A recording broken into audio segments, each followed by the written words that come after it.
think you're doing? Mr. Sugden!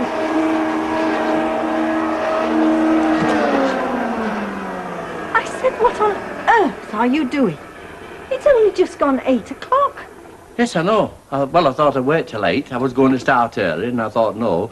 Consideration for others, Mrs. Bishop might be fancying a lie-in. Oh, yes, yeah, I was, rather. I've been up since 6:30 myself, but you won't have heard me, because I'm as light on my feet as a cat. Well, you might be.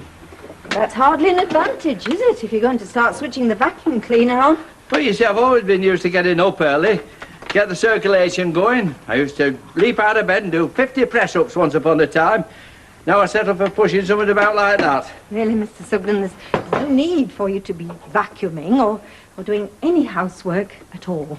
But I like to, you see. It's my habit. I've been used to keeping my own billet in order. Yes, but this is my billet, Mr. Sugden, not yours. It's my house, so if you don't mind, I'll be the one responsible for cleaning it. Oh, definitely. I wouldn't contest that for a minute. So when I finish this, what would you like me to do? Because I can be getting on with it, you see. I don't want you to be doing anything. Certainly not at 8 o'clock on a bank holiday morning. Well, I could swell the yard out. That's quiet. That wouldn't disturb you. Just please don't vacuum anymore. I'm returning to my bed. And whether I shall get back to sleep, I very much doubt. Would you like me to bring you a nice cup of tea up? No! Ah, here she is. Should be time and a half today, you know. Give over. If I give you time and a half, you'll be earning more than what Mavis gets. A lot of people earn more than what Mavis gets. Yes, but they're not as happy, are they? Priscilla, you haven't seen Jason, have you? No, been lucky so far. See ya. Love. Now, don't start getting yourself in a state about it until you know you've got cause to. He's only been doing job a couple of days, hasn't he? Hardly surprising if he takes longer than the rest of them.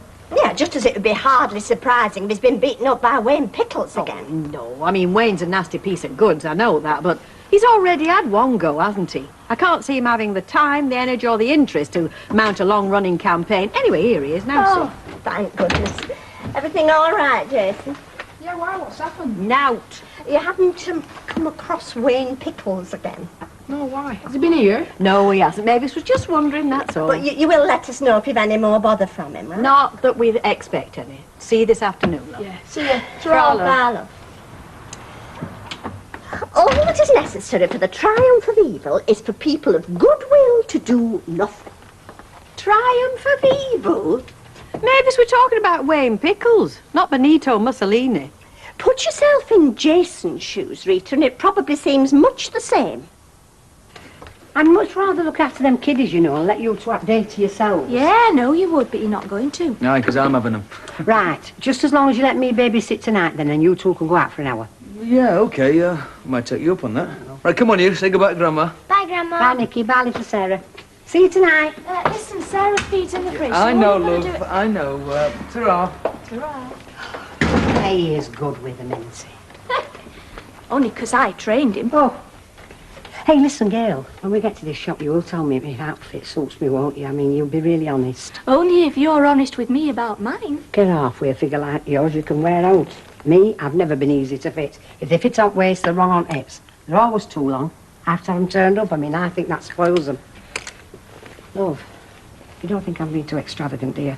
Ivy, everybody's entitled to a new dress on the wedding day. Yeah, no, it's all that trying on I don't like, looking yourself up and down in mirror. That was something Bert used to comment on, you know. If it were left to you, we used to say, all them Paris coutureries will be closed down tomorrow. Oh, that's something I'm going to have to get used to, innit? What?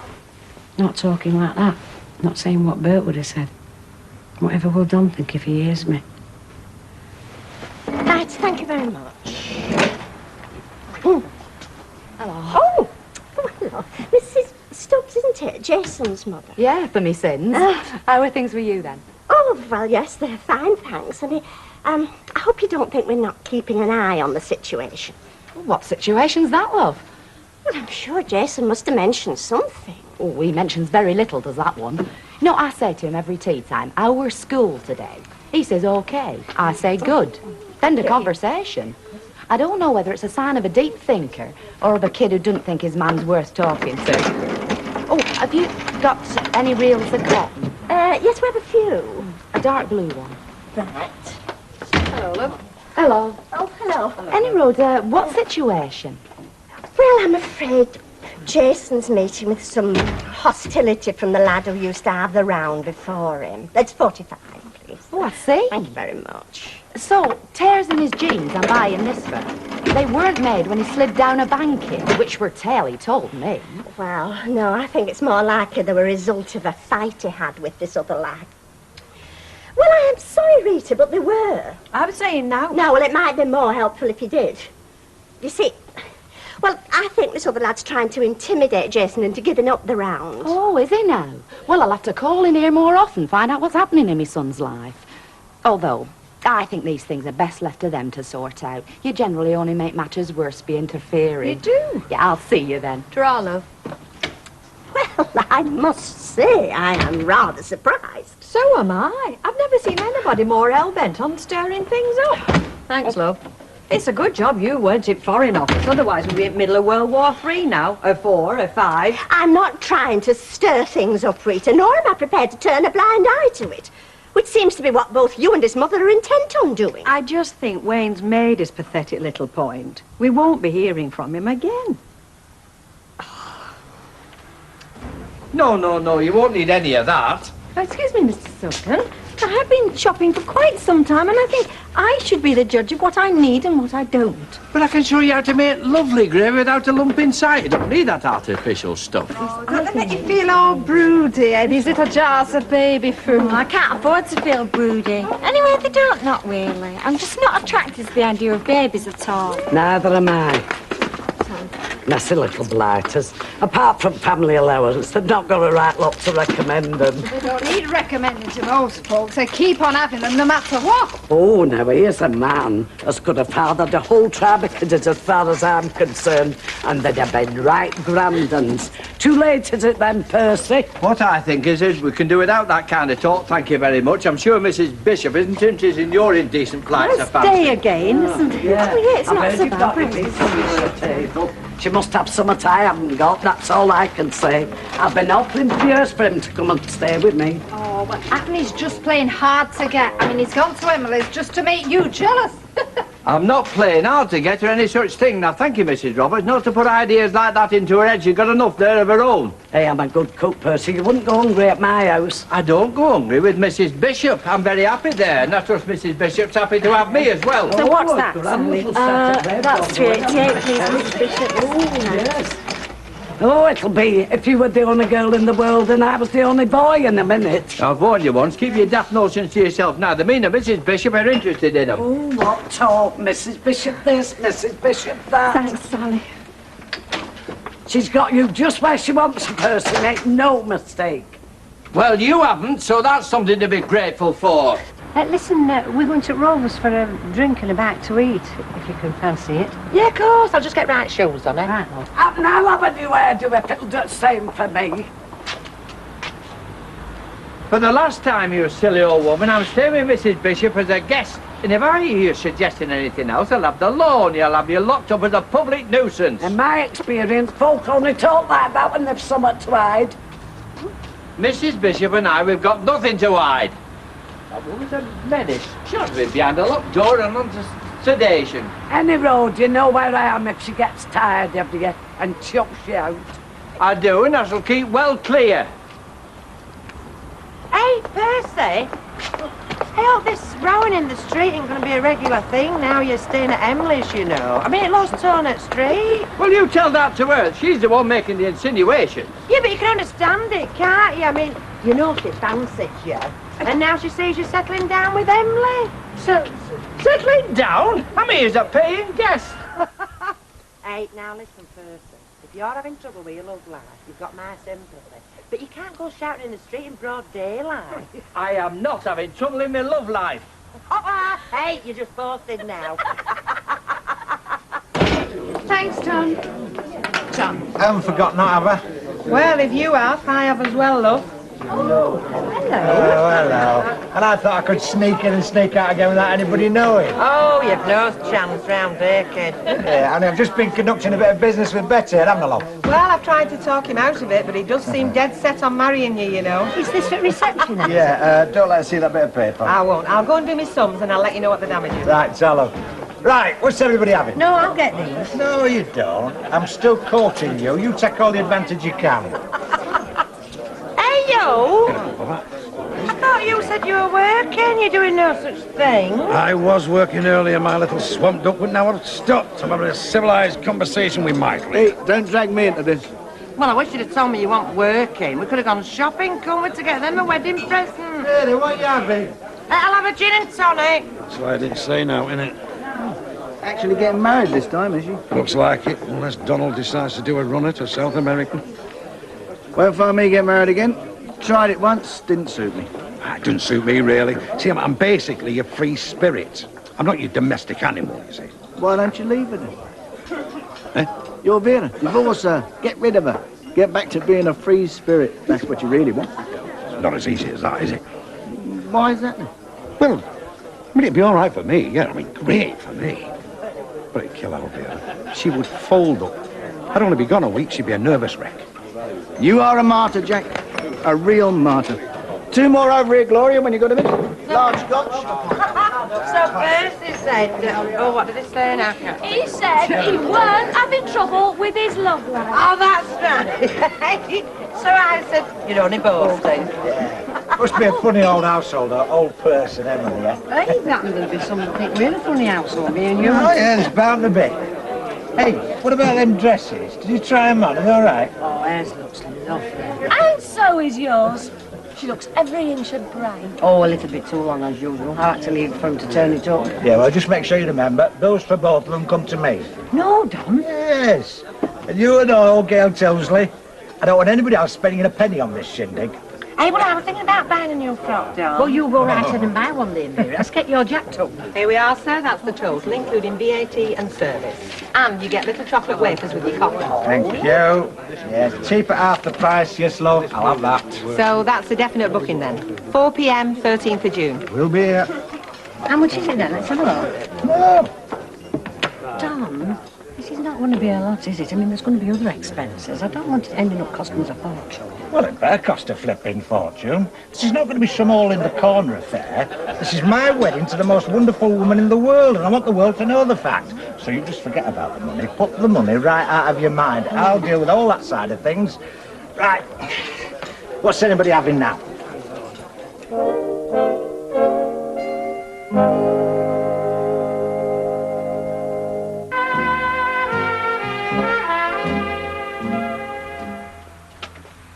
Yeah, I'll give you a hand with that. Oh, there's no need, I'm We'll give it a perfectly capable. Yeah. You know, I've been thinking about that Phyllis Pierce and her loud mouth. I'm thinking of going around having a talk to her, read her the riot act. Oh, Mr. Sugden, please, I'd much prefer to forget the whole thing. Certainly the last thing I want is to be the subject of further public debate between you and Mrs. Pierce. Oh, rightio. Point taken. We'll treat you to a dignified silence, that'll drive her wild. That's good thinking, you know that, Mrs. Bishop. You've got something of the battlefield tactician about you. Oh, thank you. Hello, hello, hello. What are you two getting up to, then? We're not getting up to anything. And what business would it be of yours if we were? None at all, Percy. But just do us a favour. Come here. Tell me something with you. What? I've had a feeling there's been something going on between you and the widow woman for a long time, and you were just waiting for the day that Curly moved out, and you're in like a flash, right? Now, if I were a few years younger, I'd give you the only kind of answer that kind of nasty malicious talk deserves. Yeah, but if you were a few years younger, you wouldn't be interested in Emily Bishop anyway, would you? Now, I'm giving you fair warning. If I find out you've been spreading foul lies about me and Mrs. Bishop, I'll have no alternative but to resort to legal action. Ah, well, it's no good. I better put a few hours in if you don't mind being left on your own, son. No, love. Gail won't be long. She's just gone for a bit of shopping. Oh, aye. We've still got a bit of that to do, haven't we? What's that? A ring. You can't get married without one, can you? You've already got a ring. You're not serious? Yeah, why not? I've known people do it before, and besides, it'll be big saving, won't it? Ah, but look, I thought I'd already told you. Last thing I want to do is make a saving on his wedding. I know what you said, Don, but I don't like where this is all adding up. I mean, you've told me before, haven't you? You haven't got much in way of savings. Have enough. And if I haven't, I'll borrow it. But what we are not doing is getting wed on the cheap and using your last husband's ring to do it with. Look, Don, whatever we use, I'll still want to go and wearing Bert's ring. So wear it. But you'll have one from me and all to wear alongside it. Well, I just don't see why it's all necessary. You can say what you like, I just don't like where this is all costing. I mean, look, there's going to be cars, there's flowers, there's photos, you're paying for dresses, and you won't even tell me what reception's costing. No, I won't. And I won't get married with somebody else's ring either. I mean, what kind of a penny-pinching trick is that? It's not just somebody else's ring, it was Bert's ring. And I know he wouldn't mind us using it. Yeah, well, we are not going to be asking him. We're going out tomorrow to buy another, or else. Or else what? I'm going to work. I'm sorry, but I think the time has come to get one or two things straight after that fiasco with Mrs. Pierce this morning. Well, like I said, I don't mind going having a word with her. Mr. Sugden, will you please sit down and listen? Yes, certainly, I'm all ears. After that fiasco this morning, and don't say you'll have a word with her, because the last thing I want is for this whole ridiculous business to be dragged out any further. Yes, well, we did agree on a dignified silence, absolutely, yes. Yes. But we had no sooner agreed on it than I heard you having another shouting match with Jack Duckworth on what appeared to be much the same subject. Ah, well, they were in drink, that was the root cause, but don't worry about it. His wasn't the voice I could hear, Mr. Sugden. It was yours. In fact, I should think the whole street could hear it. Well, some folk just won't listen unless you rub it down their throats, you know. Oh, yes, I do know. I mean, you can be reasonable till you're blue in the face. But you still won't get through to them until you give it them straight. Right. Well, let me give it to you straight, Mr. Sugden, and please don't interrupt me again or I shall scream. If you are to stay in this house any longer, then I don't want you trying to take over the housework or trying to tell me how to cook or following me around when I'm shopping. Is that clear? And most of all, I don't want you engaging in public slanging matches on my behalf. Well, because if I hear anything like that again, you'll be out of this house with your bags packed, and you can take that budgerigar of yours along with you. Oh, dear. Right, don't forget 14 Central Avenue's away on holiday, so give them a miss. Okay. All right, good lad, bye. I didn't want to say it while Jason were here. Why, what's the matter? Well, I was in the cafe after dinner and Wayne was in. Oh. Well, anyway, we got talking and, well, I won't tell you exactly the words he said. Oh, I can imagine. But he was saying about how Jason needn't think his stint last of him because he hasn't. And he's going to carry on giving him a hard time because of the way he took his round off him. I told Rita, but will she listen? Oh, no. He'll have lost interest. She said we'll have seen the last of it. Well, I don't think you have. At least not according to what he was saying. No. What are you going to do then? Well, whatever it is, I'm just not going to stand by and let that young thug get away with it. I can promise you that. See ya. Oh, yeah. Hi. Hello. Sarah's asleep in the car. Oh, good. Well, how do you fancy being a full-time childminder then? Not a lot. I'll tell you what, though, fixing motors a real attractive proposition. Right, you can relax tonight, pair of you. I'm coming back to babysit for you, like we said. Are you sure, Ivy? Yeah, of course I'm sure. It's what we said, isn't it? And besides, it's a while since I had them two to myself. Yeah, but after what you said happened, we're done. What's happened? Oh, nothing for you to worry about. We just had a little disagreement, that's all. You stop blowing it out of all proportion, lady. I'm sure it won't be the last argument we had before we've done, not by a long chalk. What's that? She's been a bit upset. Oh, hello. I was just passing like. Oh, the gathering of the clan again, eh? I believe you've been doing your duty today, young man. Aye, it's nearly killed me off and all. I'm babysitting for him tonight. In fact, we're just off. No, it's okay, Ivy. I'm not that bothered anyway. But it's what we said, No, love. I'm the same, Mum. I haven't got the energy to put a foot outside the door. Well, not tonight, anyway. Come on, Nicky. I hope you're not changing your plans on my account. No, of course we're not. I'll see you tomorrow. Yeah. All right. Have a good night. Love you. Bye.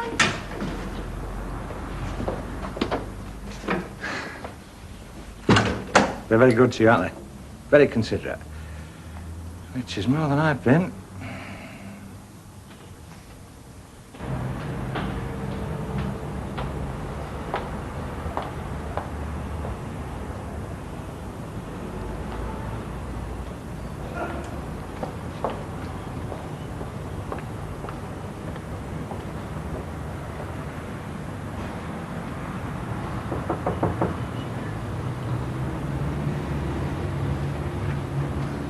Oh, blimey. I'd like to speak to one of your parents, please, Wayne. What about? Is that about me? Well, yes, it is. What is it? It's that Riley from the paper shop. Who that got me the sack? I did not Oh, get... yes. And what is it now, then? Well, it's come to my notice that your son, Wayne, Mrs. Pickles, has been intimidating one of our other paper boys. I don't know what she's talking about, Mum. Oh, well, happens she's going to tell us. Go on. Well, it got as far as an actual fight developing the other morning. Only because he started it. Oh, no, he And you didn't. were there, were you? You saw it, did you? Well, no, not actually. So how do you know how it started? You don't, do you? But you believe this other lad, so our Wayne here has to be lying. Not only do you give him the sack, you come round here calling him. Yeah, that's right. Well, the other boy was much smaller than The Wayne. smaller they are, nastier they are. Do you remember that jockey that bit your dad, Wayne? Oh, are you? So what is it then? You've got something else to say? Well, I just hope that there isn't any repetition of this behaviour. Well, I hope that and all. Because you talk about fighting. It's going to be you and me fighting, lady, if you come round here with any more tales. I know, my lad. He's not a bully, and he doesn't tell lies to his man, neither. I see. Well, I've said all that I intended to say. Well, you can try it on somebody else next time, lady. Because round here we're not afraid to stand up for ourselves, you know. You see, it's not that I don't want you to wear Bert's ring. I mean, you could wear it on the other hand. I've still got Pat's at home. It's just that I think we ought to have a new one for us. Mind, I do now got a bit overexcited about it, and I'm sorry about that. Well, we had to have a row sometime, didn't we? Yeah, I suppose so, yeah. But look, well, we'll do what you want. Whatever you want. Well, it's just that I worry over money. Honestly, Dan, you know, amount we're spending. Yeah, well, that's my mistake. I should have been born wealthy, I should. Because spending money's never been a problem for me. Well, we're going to be a bit like Jack Spratt and his wife then, aren't we? Because I begrudge every penny I have to lay out. Hang on.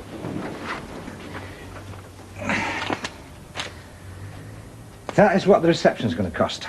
And I'll show you every other bill as it comes in.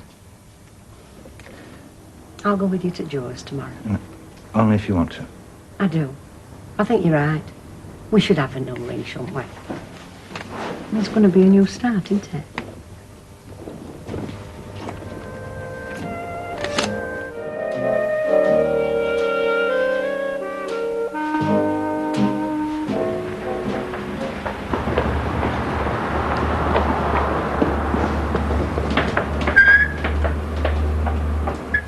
Don't get fat. Shift yourself, eh?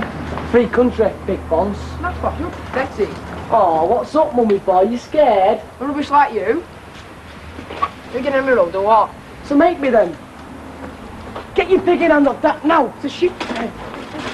You've really done it now.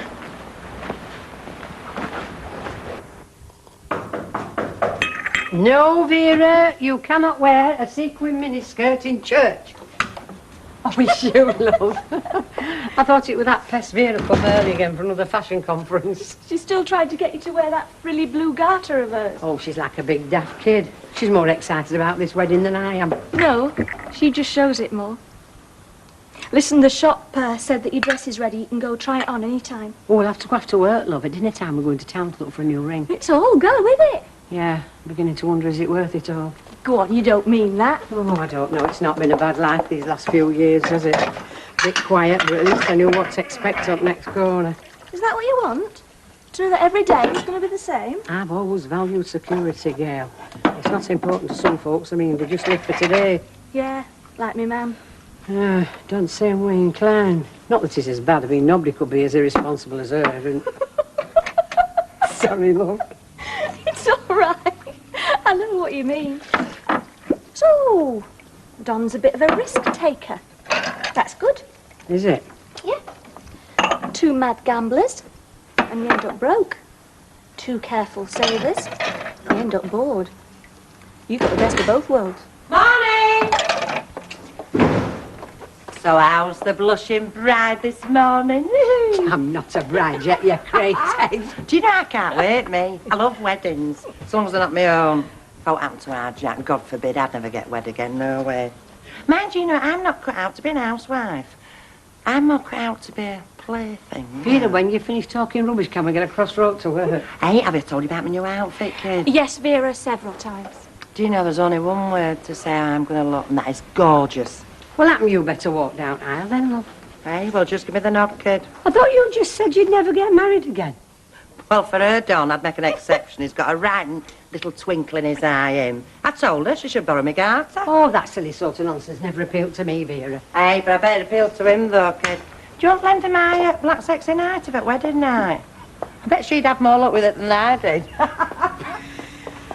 She lied. Jason, excuse me. Jason, what on earth's happened to you? Fell. You did what? Tripped and fell against the wall. Gotta go home and change. See ya. Oh, jeez. Never fell against any wall. That lad's been up to his tricks again. What lad? What tricks? What? Wayne Pickles. Rita, I really think we ought to call the police before somebody gets seriously hurt. Oh, calm down, Petal. Don't build this up into gunfight at the OK Corral. Basically, it's just lads being lads. I'm telling you, there's going to be trouble, but you don't listen to me. You never do. Calm down. If you're that faffed about it, I'll get Alan to have a word with parents. Thanks, love. Well, that won't do any good. Thank you. How do you know? Because I've already tried. As a matter of fact, I went round there last night. Oh, so that's what all this is about. How did you go on? His mother gave me what you would probably call an abusive gobful. Oh, she never. Totally humiliating. Oh, I'm sure it was. Poor old Mavis. Anyway, good on you, lass, for having a try. I probably only made matters worse. I mean, you can't reason with people like that. It's quite obvious who Wayne takes after. She's a right cow. You're not still buying yourself them frozen dinners. Well, if I am, darling, it's your fault. My fault? Last time we had this conversation, you said you'd find me a bevy of beautiful birds to look after me. I said I was surprised you hadn't got a queue of them on tap. No, I haven't. So what you going to do about it, eh? Why is it down to me? Because you're the only one concerned about my welfare. The only one. Oh, I know something you can do about it, Mr. Baldwin. What, you got one of your little mates lined up for me, have you? No, I've got something much better than that. Mr. Sugden, he'll teach you how to look after yourself, won't you, Mr. Sugden? Is this today's bread, lovey? Yeah. Ta. Won't you, Mr. Sugden? You'll teach Mr. Baldwin how to make steak and kidney puddings like you had to do when you were being shot at by all them big Wurlitzers. How it is, young woman, and it were no laughing matter. I'm not laughing. I think every young man should be able to look after himself. And if I have a son, he's going to learn how to cook and clean, same as his sister, if he has a sister. No, I think Percy's plan B is more in my line. Oh, aye, what's my plan B? Well, find yourself a capable woman and move in with her. I have not moved in with Mrs. Bishop. I'm there as a paying guest, and that's all there is to it. I don't wish to discuss the matter further. Good day to you.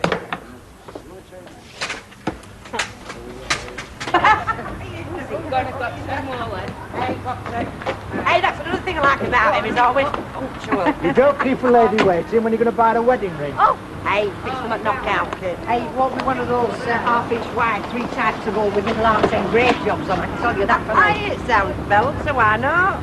Well, for one thing, I want a flashy sort, Vera. And for another, we haven't got money to burn, have we? Oh, what's up with her? She won't have a proper ring. She won't wear a garter. What kind of a bride do you call yourself? Hey, what's all this about a garter? Oh, no, sir, she's puddled. Yeah, I think you're right about the ring. There's something to be said for saving a few quid. That is what I've been trying to tell you all along. Yeah, then we can put it towards cost at honeymoon. That Honeymoon? page, hotels marked with a tick. Curfew? I haven't booked it yet. Go. No, I've just taken out an option. Said I'd let them know tomorrow. Don? How about it now, kid? Hey, sun, sand, ouzo, ha-ha. Ba-bom, ba-ba-da-ba-dum.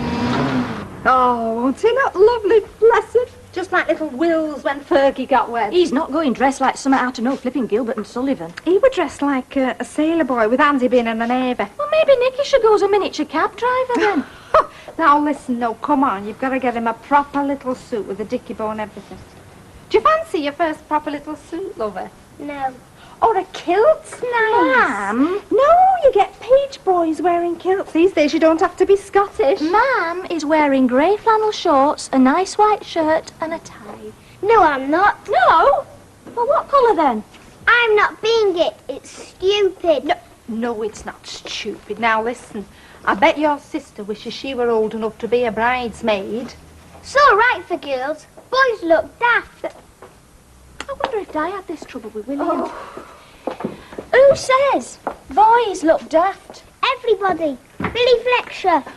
Never mind what Billy Fletcher says. What about making your Grandma Ivy happy? Not to mention your Grandma Audrey. Hey, now listen, come on. You be the bestest, most brilliant page boy that ever was, right? And then at the weekends, me and Grandad Alf will take you for a day out at Blackpool Pleasure Beach. How's that? No. How's your mum doing? Has she got the jitters yet? I don't think so. Why should she? She'd be very unusual if she didn't. I certainly did. Glo will tell you. What do fellas know? They haven't got feelings like us. Yes, we have, you know. We start off with a lot of good feelings, and it's little women that makes them all shrivel up, like something else I could mention. Hey, let's have a lucky talk from you, Jack. I am referring to my dishpan hands, my love, all that washing up. Never mind your hands. What about your hair? What about it? Hey, I want to talk to you. Not got little visitors again, have we, Jacko? Why do you always show me up in public, eh? It's you showing us up in public that I want to talk to you about. Eh? Well, I've made an appointment for you to go to the barber's first thing Monday morning. What's the wedding day?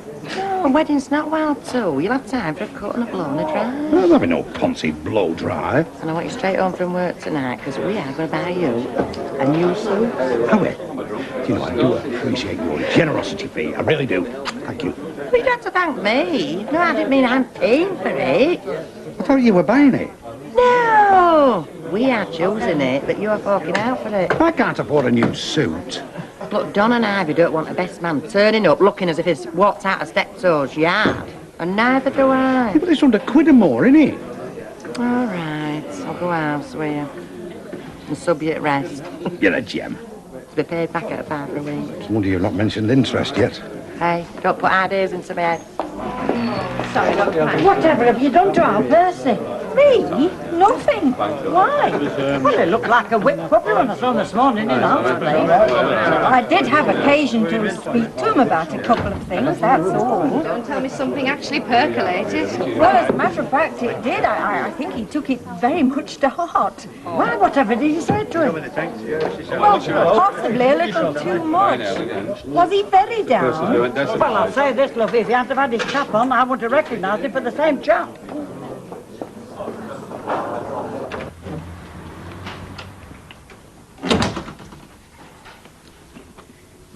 Mr. Sogden? Are you home? I'm in here.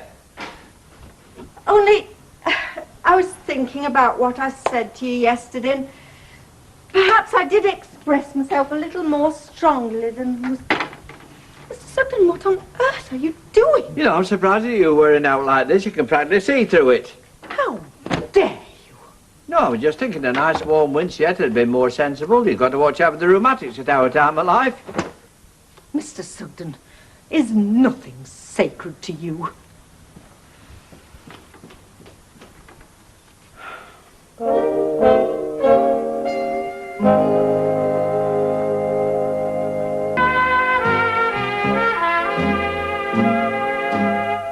The way Vera Duckworth's carrying on, you think she was the flipping bride. I wonder what she's going to wear. A black satin split skirt and a see-through blouse. Ivy! Well, it'll hardly be a frilly white frock. I don't know. Look at Bet. Oh, hey, but it was her first time, even it was a bit late in the day. No, she'll probably go for nice pastel tones.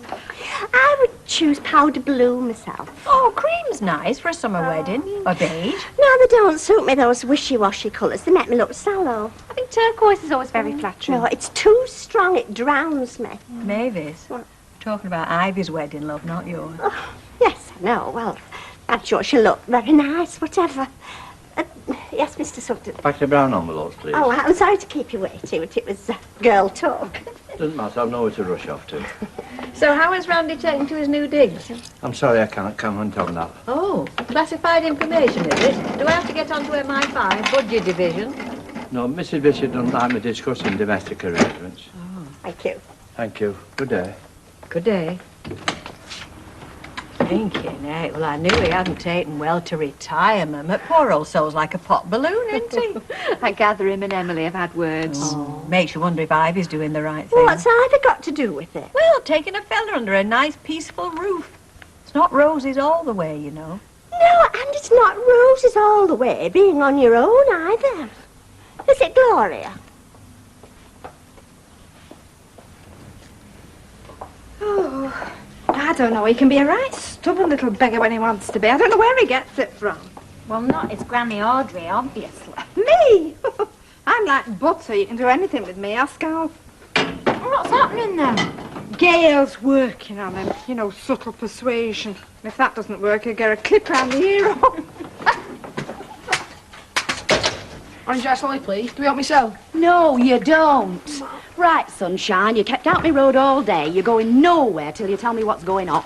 I told you now. I slipped. Oh, he comes in this morning thinking I've already gone to work, and he gives me a cock and bull story about tripping and falling against a wall. Why is it a cock and bull story? Oh, yeah, anybody can trip, you know. I have many a time. He don't wear spike-heel shoes like you do. And anyway, I happen to know you've been having some bother with another lad. I wish you'd stay out of it, Mum. I can handle it. What I don't like is you having secrets from me. I mean, when we moved in, we agreed. No secrets, no fights, no aggro. We've both had enough of that. Right? Right. Yeah. I'll take it back, madam.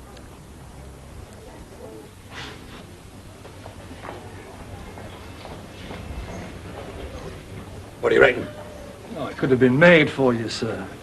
And it's a one-off sample. Nobody else will have one like it. Well, it's definitely an improvement on last one. That made you look all bummed. Not only is it exclusive, it's also a real bargain. There's a slight flaw in the jacket lining, so it's on offer at a special price. Well, I can see it's special. Especially dear. It's one of the most reasonably priced suits in the shop, madam. You did stress that you were interested only in the less expensive end of the market. Look, it's not that we can't afford it, you know. We've just had a lot to lay out all at once. Look, it's my best friend's wedding, and my husband here is going to be the best man. I'm the chief guest. I've had to have a new rig out, you know, from new shoes to new tip. Vera, he is not interested in that. What do you reckon to suit? Turn round. Slowly. Again. Feel like someone on a musical box. Again. Well, no, the trousers are too long. We can shorten them, no problem. Oh, no extra charge. Oh, I'm afraid it is customary for us to make a small charge for alterations. I dare say, but not when you're flogging demic suits. I mean, Well, it's hardly a demic, madam, excuse me. There's just a slight slub in the weave which no one will ever see. I'll see that, and he'll see it. I know, but it's not the same as everybody seeing it. Take it off, John. Oh, Vera, I like it. Take it off. There's other shops. Oh, well, perhaps we could come to some arrangement, as it's one of a kind. No charge for alteration. No. £5 off for damage. Oh, it's already been reduced, but... £2.50. 3. I'll get the pins.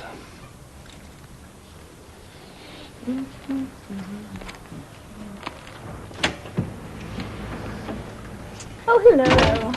Just, All right. Hello, Emily. I'll not risk asking how things are back at the ranch. I beg your pardon? Oh, Percy, we're saying you've slapped an embargo on the subject. That man is totally impossible. No, well, I mean, he was just telling us. Yes, a I'm little bit. sure he was, and I'm sure you must have found it all highly amusing. Well, quite frankly, I didn't. And I don't. See what I mean? Send you both round the twist. Take my advice, Petal. You and Harriet stay as you are, all girls together. Right, I'll see you in the morning, love. Okay, Right, bye. love. Bye-bye. Hello again. Oh, hello, yeah. This Wayne Pickles lad, you got his address? Well, yes, I have. I finally found out from Jason what happened this morning. Why, what? Well, more of same. I've had a sickener of the old stupid business, and I'm going round there to tell him so. Well, I don't think it'll do you much good. Well, if you could just give me the address, I'll go. Well, Right. Have you seen what that new paper boy's done to our Wayne's bike? He'd best make it good, or you can tell your boss we'll be looking to her for recompense. She's the one that employs him, you know. Are you Wayne Pickles? He is. How And I'm his man. And what's it to you, eh? I'm Jason's man. And if you don't keep this miserable little toad under control in future, he'll get a lot more than a bent bike. Oh, he will he? And who from, eh? From me, Flower. I'm sure we if can there's one thing I discuss won't this. tolerate, it's a flaming bully. Well, you must talk to your lad then, because he's the one that's caused all this aggro. Oh, if he's that the tail he's spun you, then he's a liar as well. Don't you call my lad a liar, missy. He's a liar and a bully. You lousy rotten slut! Go on, let me go. Right, lady. And if there's any more nonsense, there's plenty more where that came from. Oh, come on, you. If any more bother out of you, I'll flatten you, all right? Oh, God. That were awful. Oh, you were marvellous. Oh, I wish I could have stood up to it like you did, but I'm hopeless when it comes to confrontation. Do you know, even as a girl, I hate violence. I can't believe I actually hit her. Oh, it was a tigress protecting the young. It was a perfectly natural instinct. Me of all people. I feel sick. Come on. I'll make you a nice cup of tea. Thanks, love. So, what's it like then, Jack? All right. Go on, I bet you look like something out of Miami Vice. Hey, I hope it's not one of them with sleeves rolled up. Look stupid a man of your age in one of them. Like a woman of my age in a miniskirt. There's a few years difference between me and you, Gran. Ah, but don't worry, I've still got the legs for it, you know. But I don't like flashing my knickers every time I sit down. Thank heaven for small mercies. Look there. Go on. Alan not with him. No, he's doing a lot of overtime lately. You get fed up sat in on you, Tom. Don't I know it? Well, it's different for you. You're supposed to be a swinging single. I'm not. Swinging single? God, doesn't that sound pathetic, eh? Yeah, man. Feeling sorry for ourselves, are we? Yeah, why not? Nobody else is. Tell you what, I'll buy you a drink. We'll swing together, how's that? Make it a double and you're on. Right. Ah, you look like a man with a paddock down his trousers. You've got a mind like a sewer woman. What's up, love? Aren't things going as lovey-dovey as you expected? There's nothing wrong with me. The sight of you going out through that door wouldn't cure. I could have told you you'll not find happiness with her. What you want is somebody warm and loving. Somebody who's all woman. Why can't you find another pub to haunt? Could I have a word with you, Mrs. Fairclough? Have 6, buy a drink, join the swinging singles. Well, there's been a little bit of a misunderstanding. What about? Well, when you see Mrs. Bishop, will you tell her that I didn't say anything to you about the ironing incident? What ironing incident? Well, it's of no consequence. Just say I didn't say anything, will you? You didn't? I know I didn't, so when you see her, will you tell her that? Then she might start talking to me again. I wouldn't mind, only you're only trying to be helpful. I mean, sometimes you can't do right for doing wrong. You really can't. I wouldn't think you could start hallucinating after one double vodka, would you?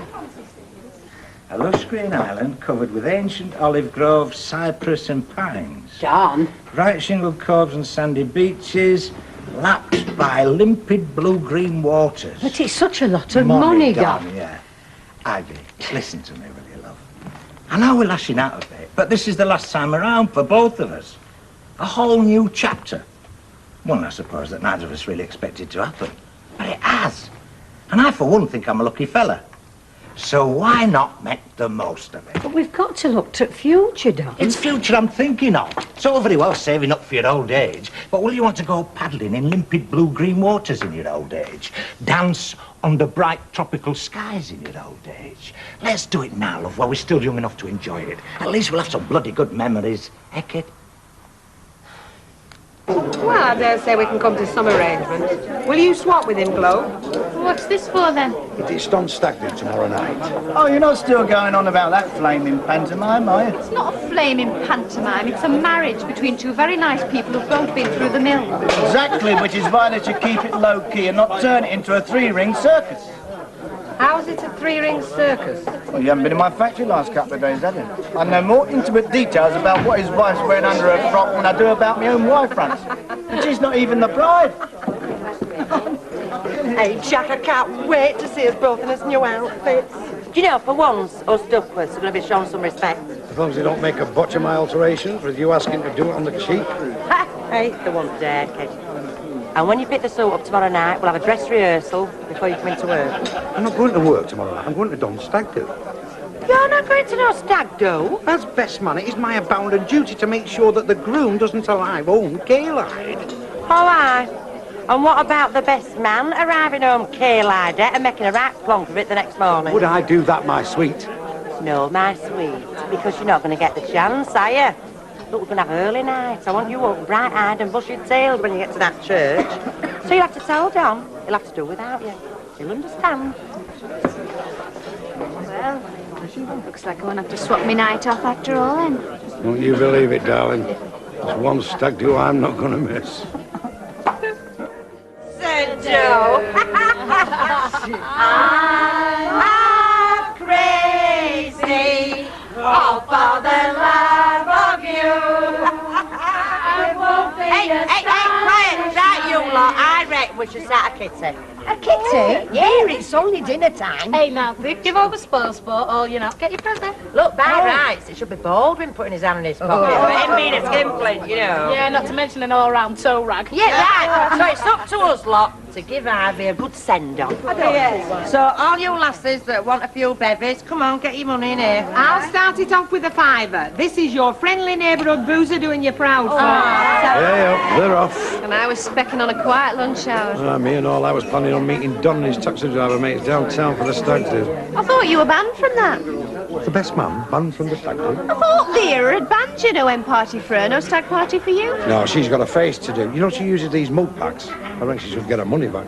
Come on, bar staff. Do I have to wind you up or what? Jacko, a couple of more of them crates of pricey lager fetching up from the cellar. Right, then. Glow, you're on table service for the next hour or so. See an empty glass? Pounds. Elizabeth, I want a nice big plate of sarnies doing. Provided free, like. Use that corned beef and then ends of cheese. Slice it thin. Blimey, free sarnies. A fiver in the kitty. Where's Ali? Morecambe to talk about kitties. He'll be having kittens. It's called priming the pump pedal. Be a love, shift yourself.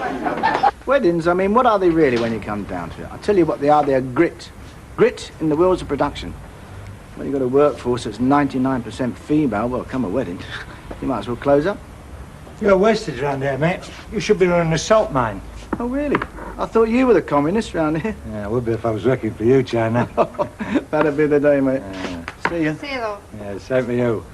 Many thanks for the good wishes.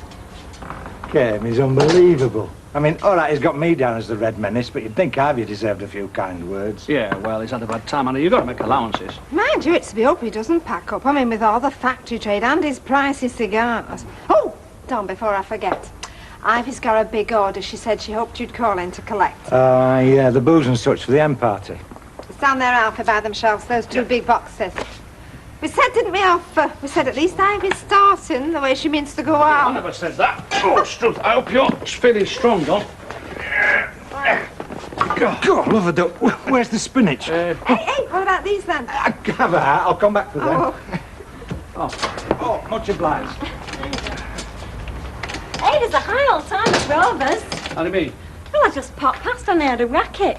It's like the whole at factory are over there drinking Ivy's elf and what have you. Oh, look, bags me first lunch. Right. All those in favour say aye. Aye. Right. Motion passed. Hey, just I'll a minute. See you later. Where are you going, eh? Just a quick... What's the rush? How would I know? Look, she's likely going to Rovers. Can you look after the shop, love? Because I fancy a pint myself. Can I, Mr. Roberts? It's my day off in case you've forgotten. I've only come in to do some shopping. Oh, yeah.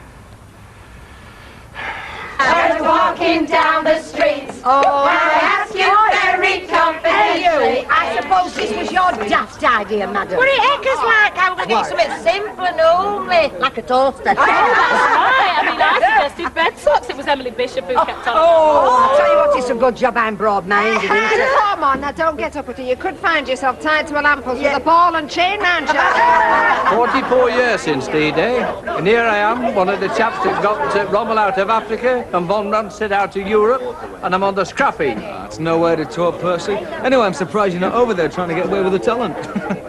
Well, when you've seen Paris, and I'm talking about Liberation Day, that was before the flood. Stepping to the bridge to buy a round of grog for his faithful crew, I shouldn't wonder. Well, you're alive, bet musical will never be dead. Give us a large scotch. Hey, listen, get them cobwebs off your wallet, Mr. Baldwin, and get us the round in. I thought you lot would have had enough rounds in. Oh, come on, forget we never asked. All right, well, I'll tell you what I'll do. I'll put a tenner across the bar. Now, Ivy knows that she's got my best wishes, but in half an hour, I want you lot back across the road, all right? I'll give them all the tomato juice and take my scotch out of that and make that the last one. 2 o'clock the latest, all right? Michael, not only are you a fountain of generosity, but you also reek of charm. He's got a nerve. Why should we chuck them out? Why indeed, my child?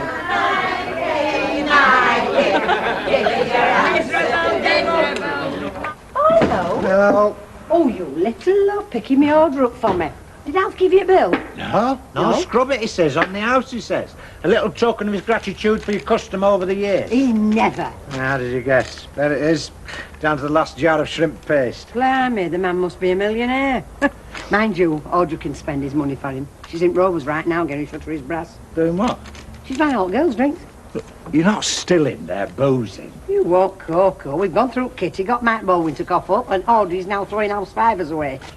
Anyway, I'll have to get back, love. I just thought I'd drop in and see how you're coping. Yeah, well, I've had it all to do, haven't I? I've had it all to do while you're at Tail House getting the skin full. You daft devil. Hey, come here, come here. What? I don't reckon I'll see you again, will I, till it's wedding bells? How do they have wedding bells at St. Luke's?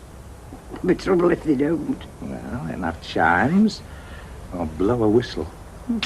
Listen, you just make sure you find your way there, and don't go doing out daft at this stag party. I shall suck no but orange juice. Right. Oh. Hello, love. It's my afternoon off, so I thought I'd see if you needed liquid with the sandwiches or anything. Oh, love, that'd be a big help. Hi, Don. Hey, there's a right old noise coming from the Rovers. Has Baldwin given you the afternoon off or something? How's the heckers like? I think it's up to me to shift them, but I'll kind of when it's my do. See you, love. See you. Well, if you're stopping, I'll cut if you butter. Right, oh, love. I just hope my mam in that Rover's raving it up, because Alf is stuck in that shop, fainting with hunger and going airless into the bargain. I know I've blotted me copybook going to Canada and all that. Oh, I know Alfie had his moans, right? Still, I didn't have to come back, you know. Not on your Nella. Had plenty of chances. Anyway, who knows when the caribou may call me again? No, he's a lovely man, Alfie. Anyway, when it comes to sledging, I could never get the hang of them huskies. Oh, Vera, come on. We're up to Sunday.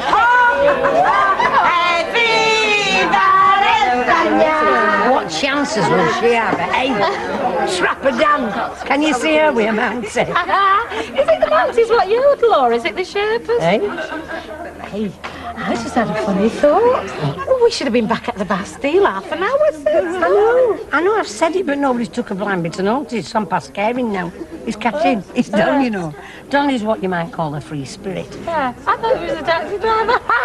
No, seriously, no sending up. It's all a matter of attitude. I told the line. Hey, listen, kid, before I forget. Hey, show it. Yeah, I can't come to your end party, love. No, for once, us Duckworths are going to come up to scratch, you know. Us Duckworths are going to give your wedding a bit of class. Thank you, Vera, with us being as common as much. Hey, Jack, you bit lummox. I want you to put your hand up and repeat after me. I solemnly vow I will wash my dirty feet every night, kid. I solemnly swear to keep off the ale, and I've promised not to make trombone noises in church because, we're going to give Ivy's wedding a bit of class. Oh, you kale-eyed woman. Hey, you'll not get your past stamped. In fact, if your beloved keeps this up, you'll knock it out the house. Don't worry, I'll be gone before she gets home. Bite to eat, get me suit, down to Don's statue. Last orders, boozers all, don't be shy. In for a penny, in for a pound. Look, I'm ever so sorry, but Mr. Baldwin's asked me to point out that you're already half an hour late. Eh?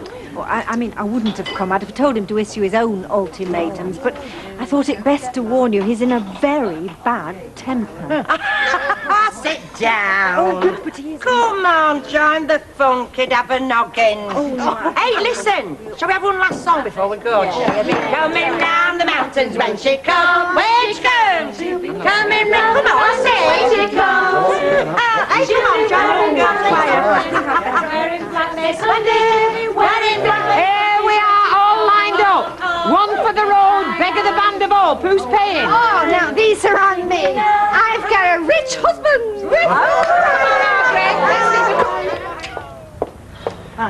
I say, what's going on in pub? It's better not closing. Oh, I tell you something, I've never known a dinner time like that. It's been just like a battlefield. The bar's under siege, never-ending din, and there's bodies all over the shop. Yeah, Audrey's not still in there, is she? I mean, she's been gone best part of 2 hours at least. I'm stood here like a piffy. Well, you're not the only one, lovey. I bet Mike Baldwin's not too happy. Half his staff are legless. I mean, it's gone 3 o'clock, you know. I know it has. Sit down then, I'll see you at the hen party. We're going to have a little lie down. Owen! Keep your nose down. Hello, Lover. Give us a bell if you get busy. Hey, I say, Audrey, where are you going now? Hey, I've not had a break yet. Hey, chop, Al. You'll have a shop full, love. Yeah, I know, but... Come on, straighten up now. I know we've good hour of odds, but he can only dock us. Yeah. We might get away with it if we talk to him nice. Yeah. What we mustn't do is stagger him looking as if we're drunk and incapable, okay? Shame, really, when the party's over, the rave up has to stop, the landlord calls time, and the pennies have to be earned. Don't rub it in. Who's rubbing it in? I've been called many things in my time, but never a killjoy. Go on, whoop it up some more. Do a conga down Rosamond Street. Might get yourself arrested. Oh, come on, Mr. Bowen, there's no need for that. Yeah, I can't afford to lose an afternoon. No, you miserable skin flames. It's getting worse than Russia, this. You can't do this. Can't I? You keep it up, Vera. I'll make it a week. He's done it.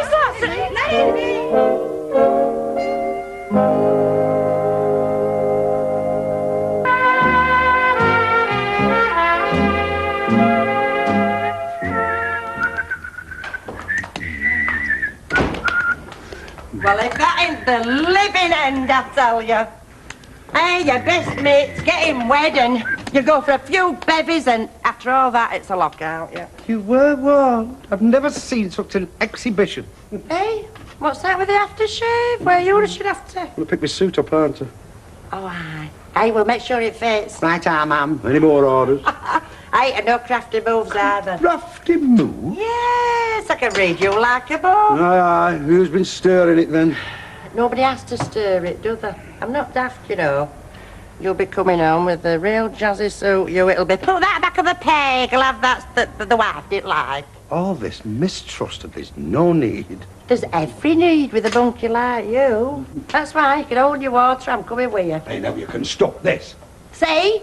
I knew there was something up. There's no need to scream like that. You've been rumbled. Look, if I can't go and pick me up flaming suit up without you holding me hand. Look, I paid half, don't forget. Well, you're not ready. Yes, but it won't take me a jiffy. Yeah, but you're half cut, love. It'd be, you know, if it were me, I'd lie down. No, look, Chip'll do me good. And seeing as how we're going to have an early night, get our beauty sleep, it's no bother. Yeah, but they don't like women going in gents' outfitters. You make me look right, Wally.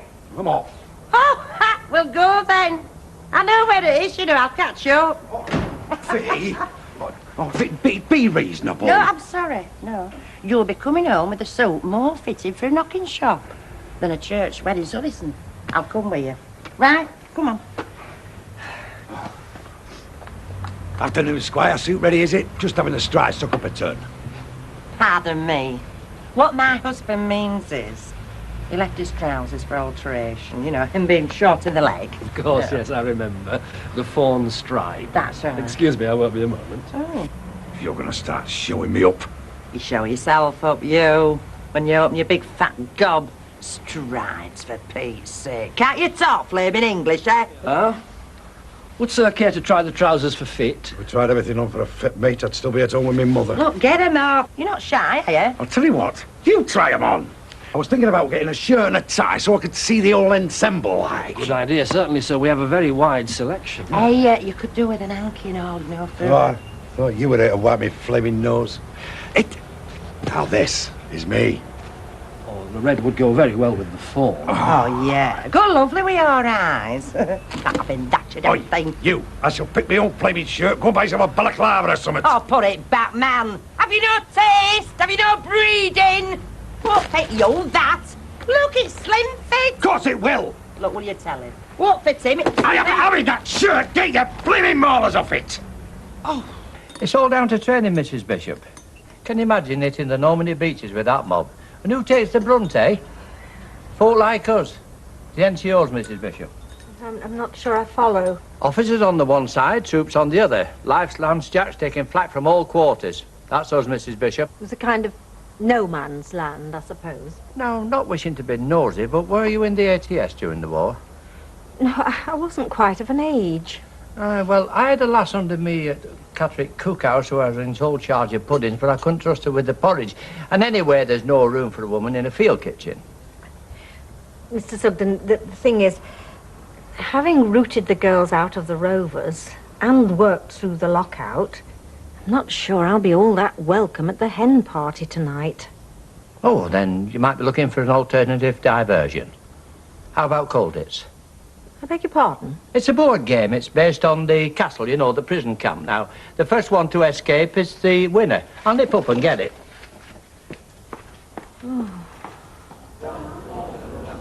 Here, get this down you. Charming. You think yourself lucky I'm still talking to you after that performance? Well, you and your jazzy shirt. Next time you go shopping, remind me to go along sticking my nose in. Well, you're welcome. Some of the miniskirts you used to wear. Tell you what, that Merrick once got a lot to answer for, and say what you like. Knobbly knees are knobbly knees. I have got knobbly knees. Give over, your nobbles have got nobbles on. Anyway, just be told. When it comes to picking clobber, you have no idea. Oh, I've had enough of this. I'll make my own flaming way home. Well, go on then. Come on, misery-itis. Here, take the suit with you and all, because I'm not carping that round with it. And when you get home, don't sit there sulking. Get the tea on. Who else is expected then? I mean, I know Emily's been invited, and I'd have thought Audrey would have been here from the word go. Oh, we're not lively enough for you, are we? Hey, what's this Miss Talk Ravers? Hey, it'll be this dinner time, do. Alfa'll have Audrey and lock and key. And Emily thinks she's going to be sent to Coventry. Either that or have her legs blackened. Hey, what kind of a party is this? Hey, Chloe, up. What's been happening? It's your pal, Baldwin. Locked us out, didn't he, because we were late back from flipping pubs. Well, I don't know why you stand it. I mean, I fixed his barrel. Hi, girls. Oh, hello. Now, I'm not stopping. What I've really come for is some aspirin. Oh, I don't know if I've got... Oh, yes, sure. Have you got a whole bottle full here? Now, that would go very nicely with a slice of lemon. Yeah, Dibble.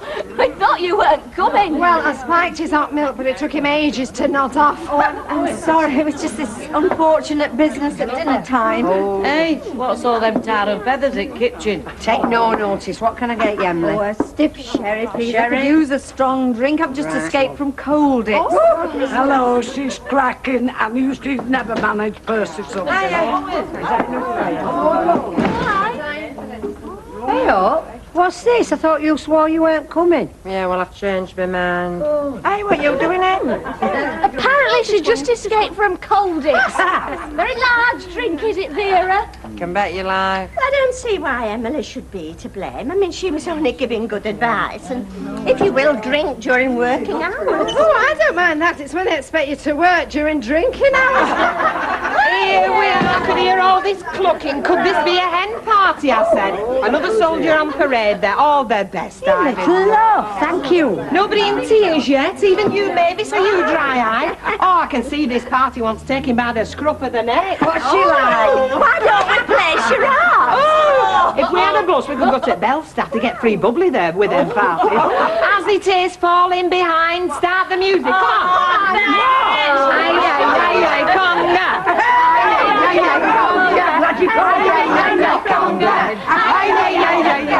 Oh, should have never have escaped. Oh, no, I had it in an underground cell. Yes, armed guards, searchlights, dogs on patrol. She could have made a dash for the wire, but I'd have cut it down with one blast. What's he raving on about? Oh, it's some game he's got. Poor Emily. It's company, I reckon. Ivy's had a bit of luck, hasn't she, don't you think? I think she and Don are really well matched. Yeah. Still, I'm very happy with Marmaduke. That should count, isn't it? You'd have a shock if it wasn't. Well, I know my name's Mad Percy, but I can't have a load of drunken boozers in charge of the machines, can I? Well, I've got to say this, Mr. Baldwin. I'm very pleased you've seen the light, because I believe it's common knowledge that drink has been your demon. Oh, I'm not talking about the drink, old cop. I'm talking about the other curse. Oh, you're a gambling man, then? No. The ladies, Percival. The ladies. Oh, well, you've been all right in Colditz. There were none of the old house your father in Colditz. You're locking them out. I'm having trouble locking Audrey in. No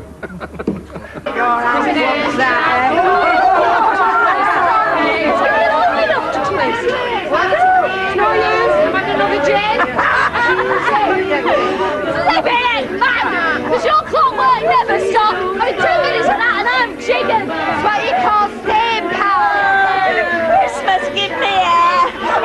them, isn't it? Sort of flogs you up. Hey, you did a blinder, like I did with the tango. Hey, I once wrote a letter to Rudolph Valentino. Oh, come on, Phyllis, you're not as anxious as that.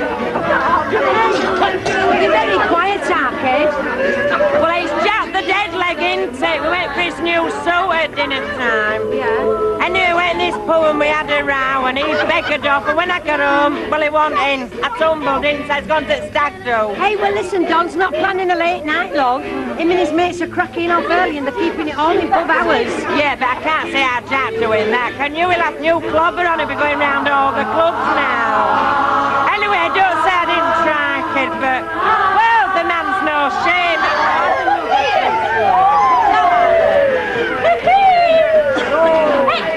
Ladies! Shush! Can I have your attention a minute, please? Please! Can I ask you to raise your glasses or your coffee cups to wish Ivy a future full of companionship and love?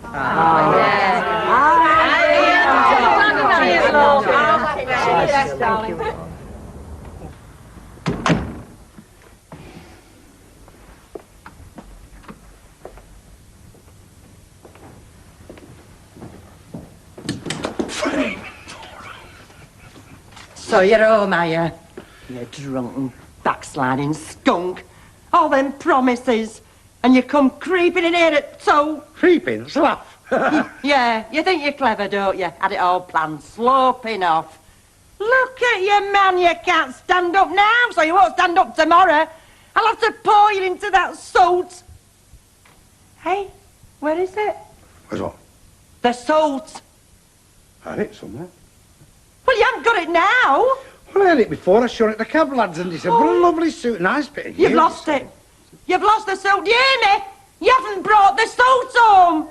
How the hell you could lose a brand new suit, I do not know. Don't go on, Vera. Is that for me, love? It's a Ella's life. Oh, now be fair, lovey. Look, there's only enough for me, and I've got a morning's work to do, haven't I? Oh, I feel terrible. Do you know, I knew there was something wrong with them port scratchings. Poor scratchings, my backside. It was the heel. Nobody asked you to get keel-eyed out your mind, did they? I told you not to go to the stag do. But you went to Ivy's boozing, didn't you? Yes, but I didn't leave me suit, did I?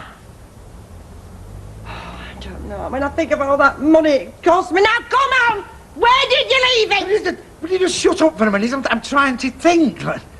Now, I definitely had it at the Marquis of Granby because I can remember putting the bag under the table. Well, there you are then. No. That's where it'll be. No, because I had it at the Rose and Crown after.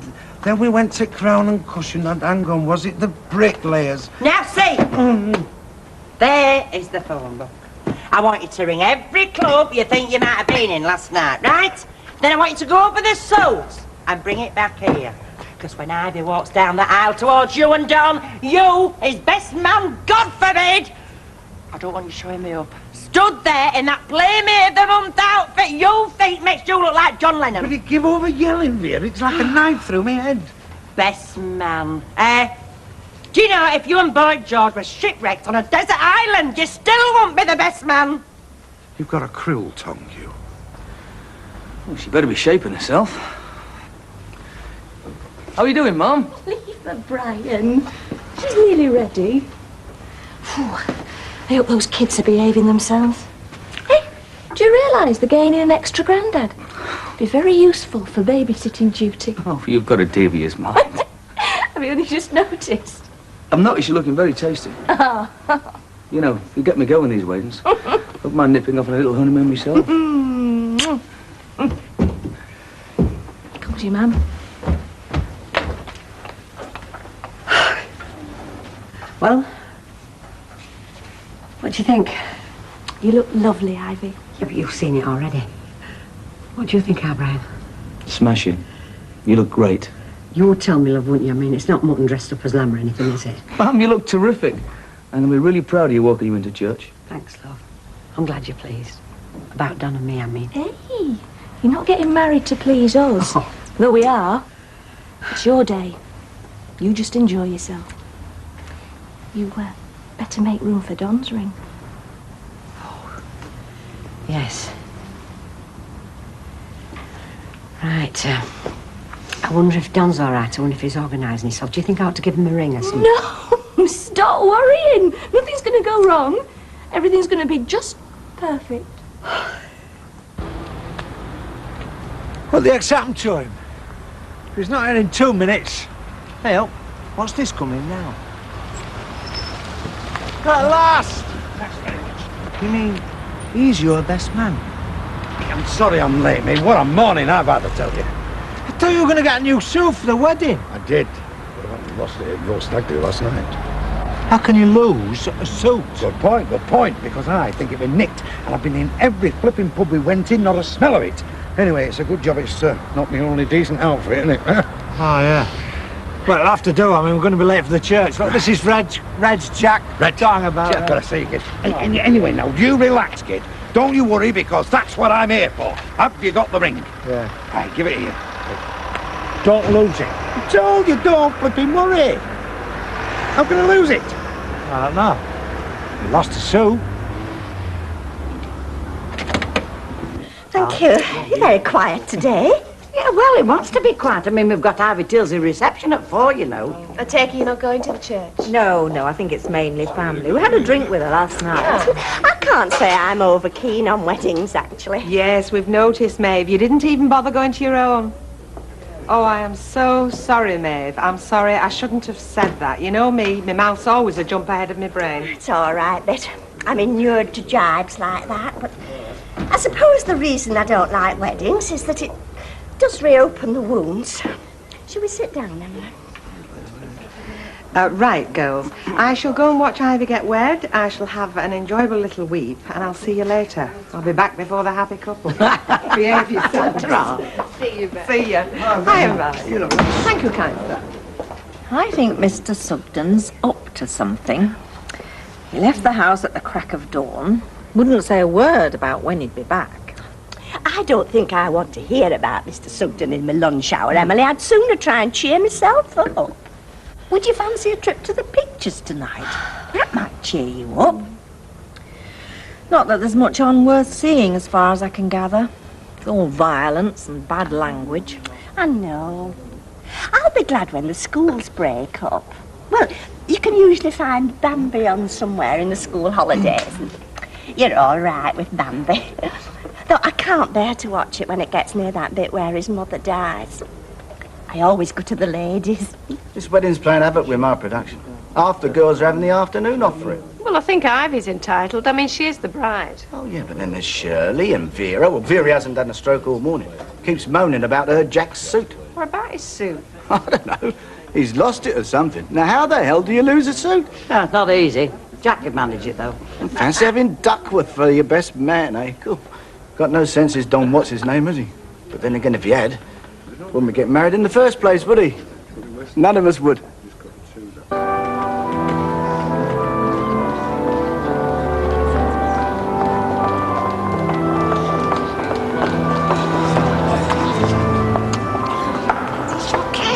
Don't stare, I've had a right rush on. Well, now you're here, tell me something.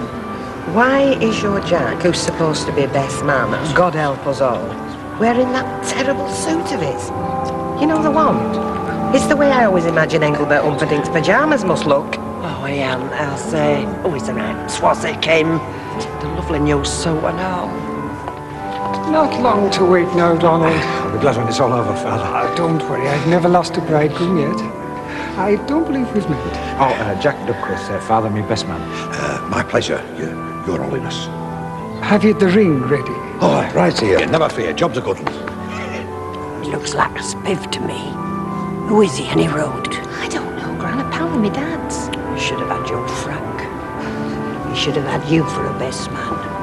You've not fell out with him, have you? Of course he hasn't, Gran. Can't he answer for himself? Of course he can answer for himself. Well, I think it's a disgrace. She'll hear you. It doesn't bother me, you hears me.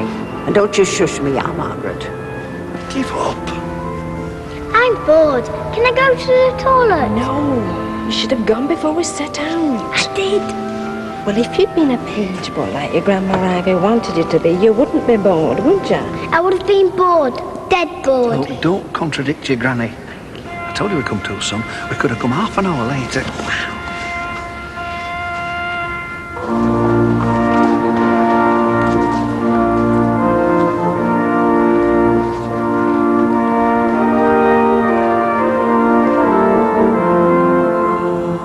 She looks smashing. Oh, she looks lovely.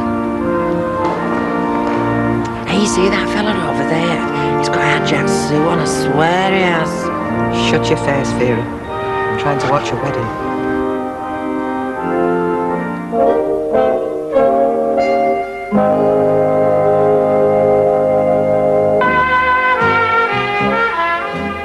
Donald Michael Brennan, will you take Ivy Joan Tilsley here present, be your lawful wife according to the right of our Holy Mother the Church? I will. Ivy Joan Tilsley, will you take Donald Michael Brennan here present, be your lawful husband according to the right of our Holy Mother the Church? I will. Join your right hands.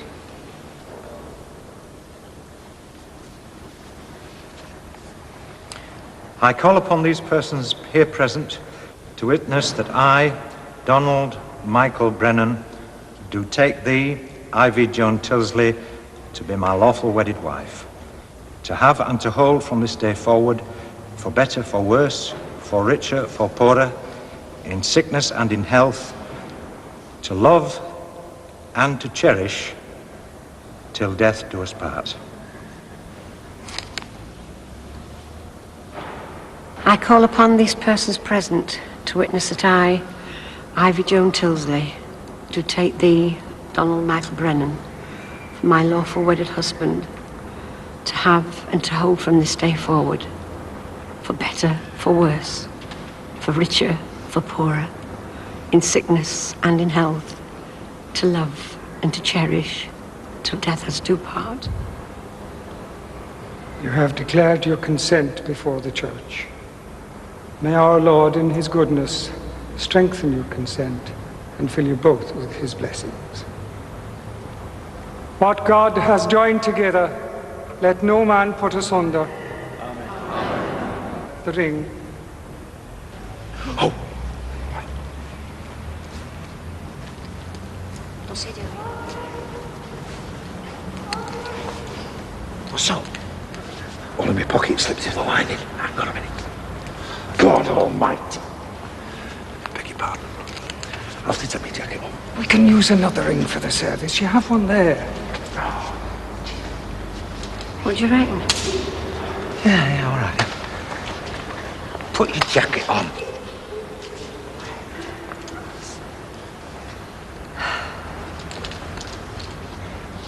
May the Lord bless this ring as a sign of your love and fidelity. Ivy, take this ring as a sign of my love and fidelity. In the name of the Father, and of the Son, and of the Holy Spirit. Amen.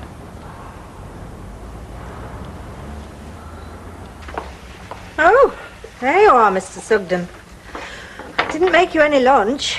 Well, I didn't know whether to expect you or not. I mean, you left the house so early without a word about when you'd be back. My word, Mrs. Bishop, it's a long time since I had a check out at the guardroom before leaving camp. Oh, sure, I've never restricted your comings and goings, Mr. Sugden, and if you think I have... No, don't get me wrong. I open a day or two to be out from under your feet a good deal more than I have been. Oh, is your flat ready? No, but I can't be totally frank with you. All I can say is that in this moment in time I'm being considered. Considered? Aye. You mean a job, Mr. Sugden? Yeah, well, I'm not ready for scrap heap yet, Mrs. Bishop. As a matter of fact, my name has been put forward for a post of some considerable importance. That's all I can tell you at this stage, so please don't press me. Oh, no intention of pressing you, Mr. Sugden, on this or any other matter. I wish you every happiness. Thanks, Mrs. Brennan. Puts me in mind of his first wedding, this. Oh, she was a lovely woman. Still, it's a warm heart as matters. Have you seen Maggie over here, Mum? Strange, eh? Looks like my dad's ring after all. Yes, love. Don't go on about it, though, will you? Got it. There you are, I told you I lost. You nearly gave me a heart attack in there.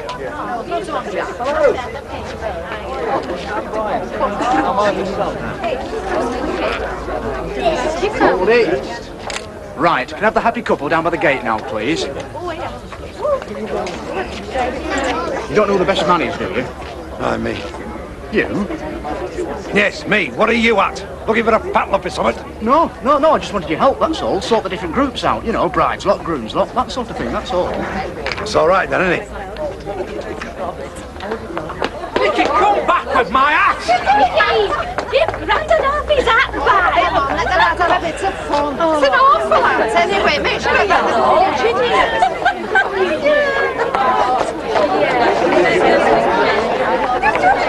Now don't start, Vera. Do you know where your suit is? I went in every pub last night and every one of them said it. Never Oh, your seen it. suit. Oh, yeah. That fella's got it on there, look. Came over, that's one of Don's mates. He was a stag do the other night. Yeah, well, that's what I mean. I don't so well, Vera. Not the best man now, please, and the matron of honour. Hey! That fella there, who is it? Keith is called. He's a friend of our Donald's. I'm the groom's mother, you know. Pleased to meet you. I'm Vera Duckworth. My husband's the best man. Always been like that, our Donald. I remember when he was a little lad, he brought home a pigeon that only had one leg. I mean, they say that, don't they? They say that marriage is a gamble. Well, I disagree. Because you've got half a chance with a gamble. God, it's thirsty work, this speech making. Thank you. But, I mean, for instance, it's take my wife. I wish somebody would.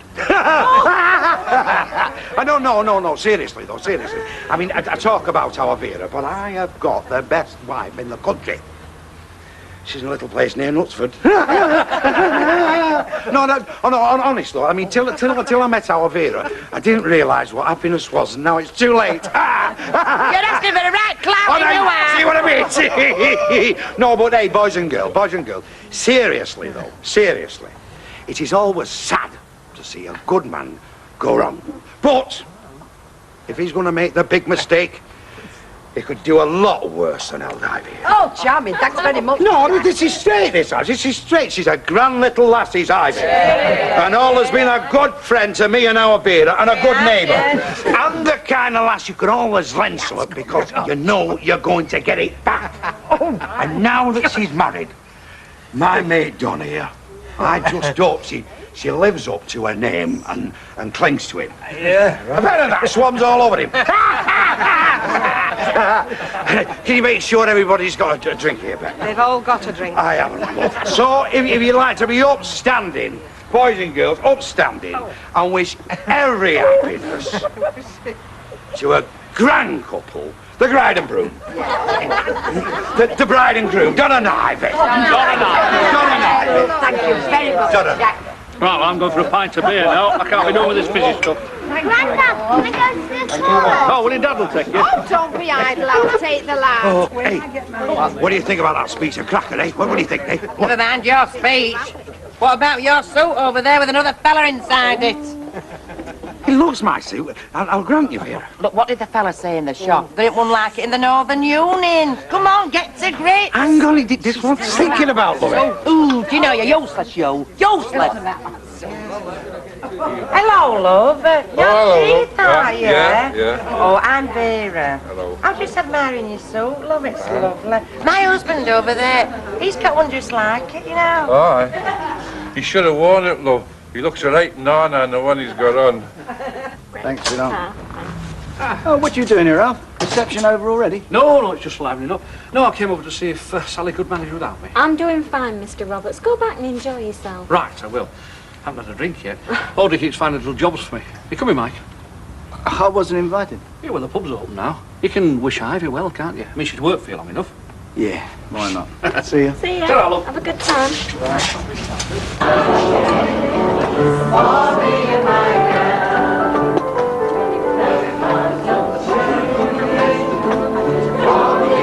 Look, are you a man or a mouse? Look, get stuck in. Hang on.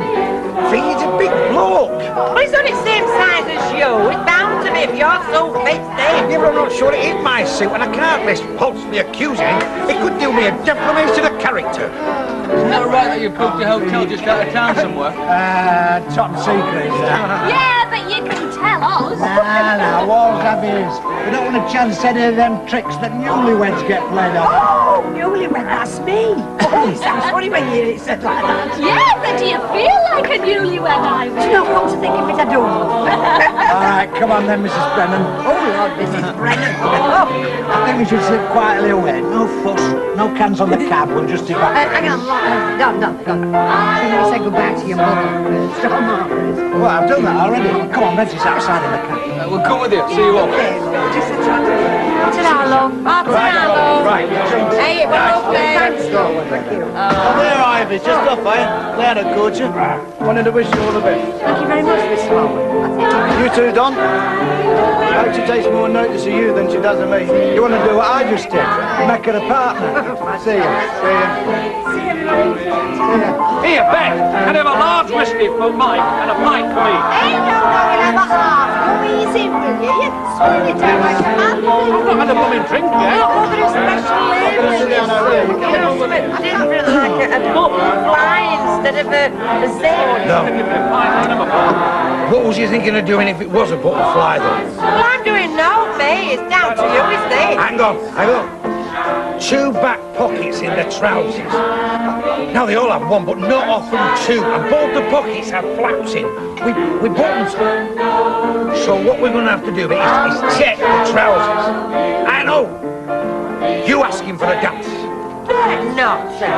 Oh, go on, and then while you're dancing, you can put your hands on the back. No, listen, it's your flaming suit. You flaming dance with him. All right. You'll help me. Jack. I want a word. Singing a song, side by What song? It's a very nice suit.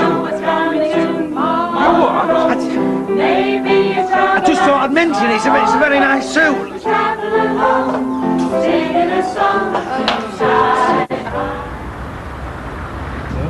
Listen, did you settle it with Betford's at reception? No, she said we could sort it out when we got back. Oh, be a fair amount, won't it? Oh, so what? There's no point in shaking the shilling. You want a decent do. Yeah. I think everybody enjoyed themselves, didn't they? Yeah, what about you? Did you enjoy yourself? I did. Yeah, I thought it went down all right myself. Yeah, except for Jack Duckworth. I'm not having him as my best man again. You won't get a chance. You're spoken for now. Oh, that suits me, Mrs. Brennan. Reg, Ivy says, can you put your foot down? She can't wait to get to the hotel. Tom. Look, seeing it's quieting down, shall we make a start on the washing up? Right, Betty, love, thanks. You played a blind. OK, come on, Blow. Hey, Beth, when you got a minute, love, give me a pint of bitter, will you? Do you want one, Audrey? No, I don't. And you've had enough, I know. I've hardly had a drink yet. Well, anyway, we're going to our house now to have a cup of tea. No, Nicky's not so well. It'll be the excitement. Well, if you ask me, he's been having a sup from all the glasses. I think he's a bit tickler. Yeah, I wish I could say the same. Are you going to tackle him or what? In my own time. Better, love. Put us a scotch in there. All right, then. We'll have a look at the flying horse. I'm going to water the daisies. See, you'll be walking out of here in a minute in your suit. But it might not be my suit. You won't find out, then it's gone in the gents. This could be your last chance. All right. I'm going.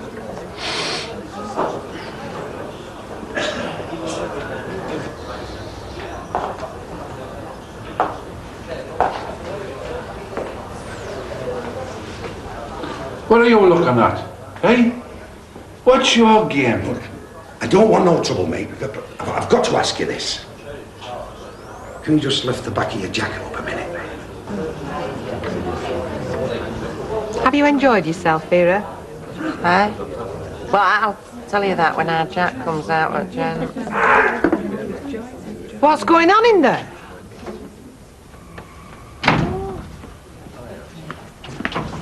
You're his wife, aren't you? It's tragic, that, you know. A bloke like that's got no right getting married. How are you after? You won't believe what happened there. Vera, what's going on in my gents? Well, don't ask me. Your Jack's in there. Don't you think you better go and see what's happened to him? Look, I'm not going in. Sure, gents, you go in. Oh. I made a civil request, Vera, and he took it the wrong way. Oh, hey, what's he done? Look, you It wasn't my suit, you see. It only looked like it was his. Oh, has he hurt you? He won't tangle again with me, you know. How do you make that out? Hey, yo, it can handle itself, our Jack. No danger. Hey, it's a good job it wasn't my suit, Vera. Because I'm sure I ripped his lining when I fell, and I definitely bled on his trousers. Well, that'll teach him, love. That'll teach him not to tangle with you, love. I know.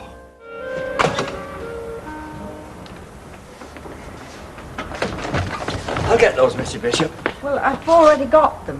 What do you want me to do? Put them down again and you can pick them up? Oh, I'm sorry, we're just trying to be helpful.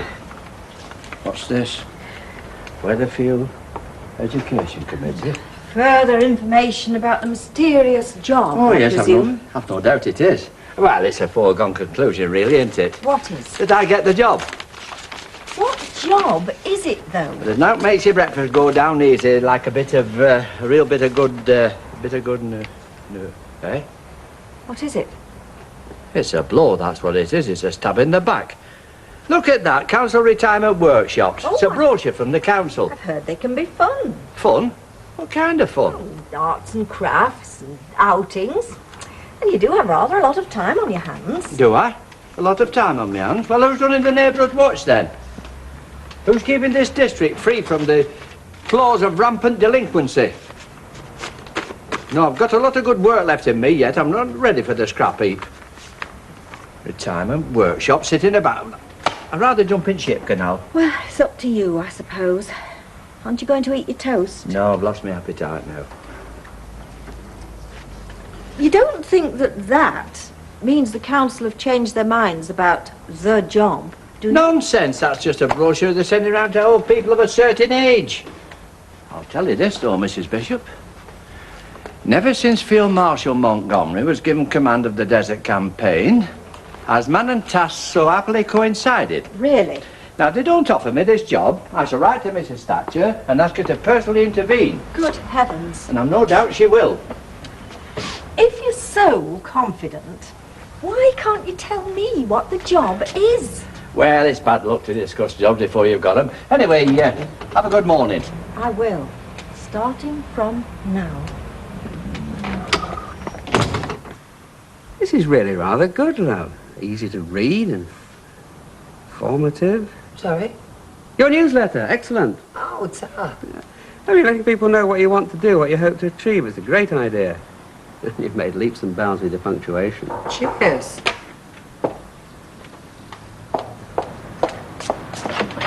Hello, Emily. Hello, I'm sorry to disturb you. I've set off early for work to get out of the way of Mr. Sugden. Oh, aye. Well, come in, sit down, have a cup of tea. Thank you. Morning. Hello, Emily.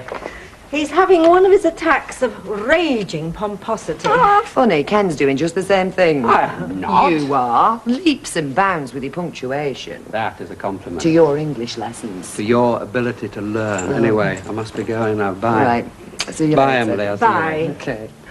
So what's Percy been pumping about then? Oh, this job he's certain he's got, but won't even tell me what it is. So all you can do is listen to him blowing his own trumpet. That's it.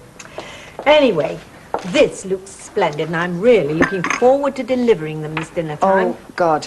Emily, I'm sorry I forgot. What's wrong? This dinner time. I've got another appointment. Can you and Sally manage on your own? Me and Sally? Oh, I was looking forward to... Look, I'm sorry, Emily, but it's unavoidable. I mean, I've nothing against Sally, but she's not exactly enriching company. I am sorry, Emily. There's nothing I can do about it. That's important, eh? To me it is, yeah.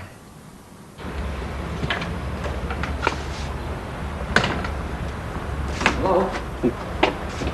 Yeah, it's Bradley Securities here, love. Yeah, I'm just returning your answer phone message from yesterday. Oh, you want a quote? Okay then. To be or not to be? That is the question. Paul from the burger alarm. Yeah, just wait a minute, love. I'll just have a little look in the diary for you. What about Thursday, love? Thursday morning, about 10. Okay. All right, then. Thanks a lot, sir. What was all that about? Oh, what? All that to be or not to be rubbish, eh? Ah, it's just a bit of light-hearted customer buttering up. It's good for business, isn't it? Well, I'll tell you something. I bet it puts off more people than it butters. Oh, don't worry. I'm a sensitive lad. If I come up against some hungover old grumble bum, well, I won't start firing the funnies at him, will I? No, then what do we have set up for today? Well, we've got that big recce on that new housing estate up near Northfield. Yeah. Think we'll have to knock it on the head. Knock it on the head? Yep. Don't talk daft. It's a little gold mine for you up there, you know. There you go, it's Span Valley up there. They've got so much stuff on HP, they've got no money left for anything else. Yeah, but they've all got plastic cards, haven't they? They're all yuppies.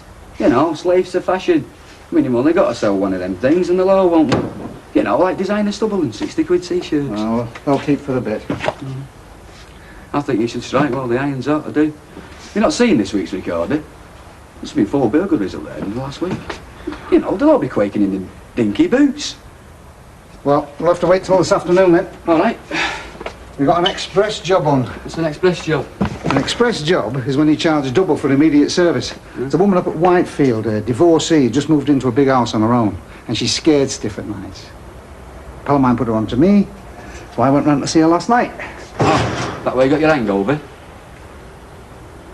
You what? You joke. Yeah, sounds like a good job, that. Shall we go?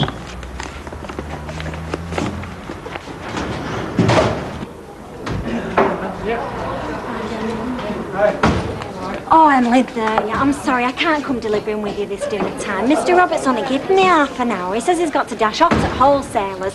If you ask me, it's just sour grapes, because Deirdre's haven't taken his seat. It's quite a seat to take and all, Kevin, go innit? and get the pies, this is serious. Never mind, Sally.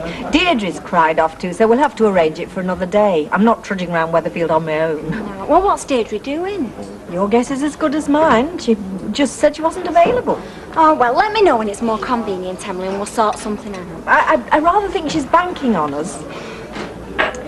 You can make yourself too available, you know. Sorry? Well, helping people, it's easy to get taken for granted. Taken for granted? By Deirdre? Oh, I really don't think... She didn't say why she had to call it off, did she? No, just that it didn't suit her. Where'd you get that black car then, Jack? Give it a break, that's in love with Hey, do you know that suit? Do I know it? Do I flaming know it? I was never clipped ties on it. Yeah, then that Cupid would never clap fists on you, would he? Very funny. No, listen. We think we've seen another chap in one, don't we, Chloe? Yeah. I mean, he popped in here for a quick half, you know, while you were down the cellar. Then said he was going to go over to Baldwin. Yeah, that's right. Oh, and you're going to go after him and ask him if he'd mind giving you a quick shufty under his jacket as well. Now look, Glo, let him. Yeah. I hope I never see that flaming suit again. And whoever's got it is welcome to it. Oh, so you're talking again, are you? Not to you, I'm flaming nuts. Oh, good. But I don't know how he's got the nerve to open his mouth at all you girls after we shame me. Give us a bottle of lager. Right, you've not forgiven him then? That's the echoes like, even though it were who got me flaming thumped. Yeah, well, it were him that got that bloke to lift his jacket flap. Aye, and he was her that convinced herself it were my flipping suit. Never mind that. It were you that lost the ring and had 4 of them stood at the altar like 4 woolies. It's at my best friend's wedding and all. Best man him. Do you know it says a lot for English manhood, that? I wouldn't have him as best man again, not for my worst enemy, I wouldn't. Oh, do you not look... See how you get me, eh? Oh, shook up, you big disappointment. How you doing? I'm all right. Listen, we're going to miss the yuppies, you know. They'll all be out wine barling between 1 and 3. Stop complaining, will you? You'll be complaining when you've got no work on. We're cracking on all right now, aren't we? Now we are, yeah? Listen, I haven't exactly been wasting my time, you know. I've been sweet-talking Mrs. Burns. That can be just as important as door-to-door canvassing, you know. Because if we do a good job and she likes us, she'll recommend us to her friends and neighbours, won't she? Yeah, there's no need to go overboard, though, is there? Hey, you, shut it, will you? And don't be so cheeky.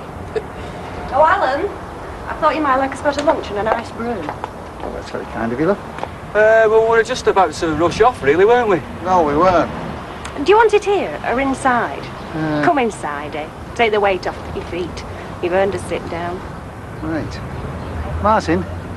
All right, I give in, I'm coming. No, you say that and finish off. You what? Well, you were the one that said we were in a rush. Don't worry, we'll save you something. Won't we, Carol? Flipping better, I'd do, mate. You're a bossy sort of fella, aren't you? Oh, I'm the masterful type, me, you know. I bet you are.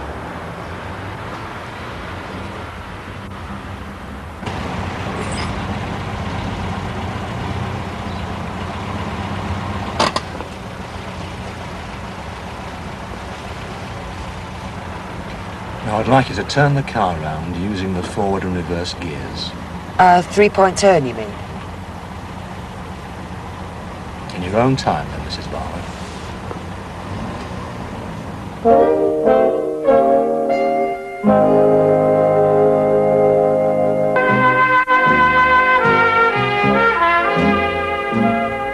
And this?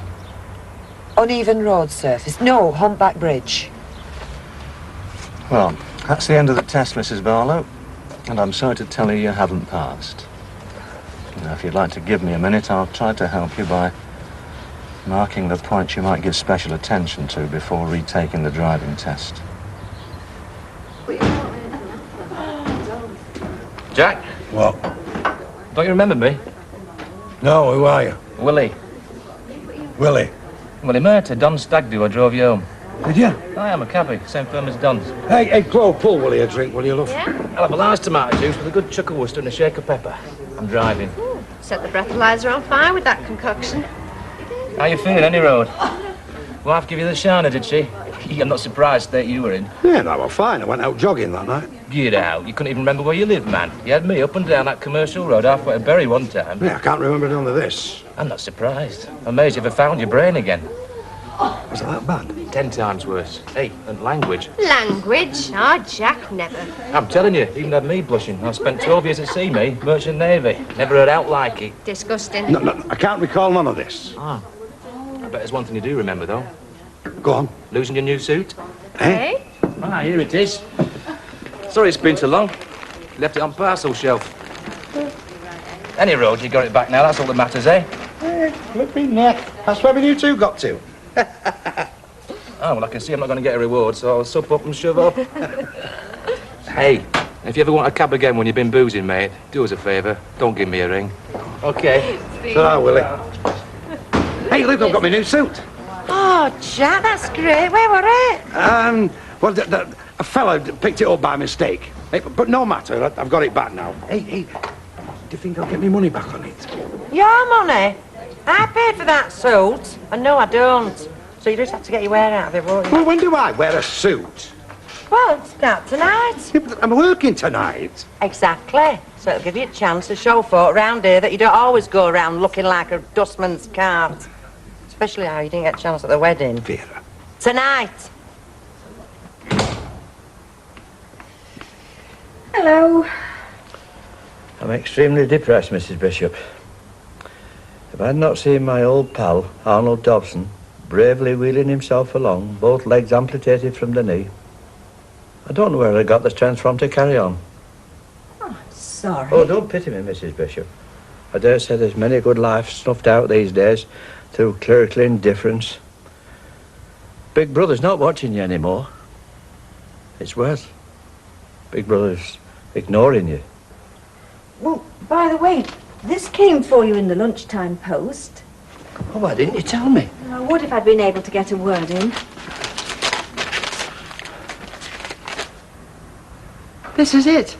It is, Mrs. Bishop. I mean, I haven't been forgotten after all. Oh, I'm so glad, but what exactly is it? The job I was telling you about, I've got it. I knew they'd never let me down. Well, you didn't sound so sure a minute ago. No, but in my heart of hearts, I knew I had faith. Oh, thank God. Well, aren't I going to find out what the job is now? Oh, yes, yes, indeed. In the fullness of time, Mrs. Bishop. You shall know, and the whole world shall know.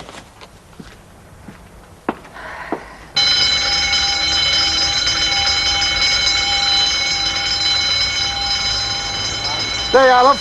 Nothing more to worry about. No, you've really put my mind at rest. Well, like I told you, put yourself in the hands of Alan Bradley, and you're secure. That's what my rodent of an ex-husband used to say. Still, you got this house out of him, didn't you? Yeah, but what did he get out of me, eh? 10 years. Best 10 years of my life. Oh, get off. You're only just approaching your prime. Then he went off with a kid of 19. He must have been out of his mind. Do you want me to reset it in here then, boss?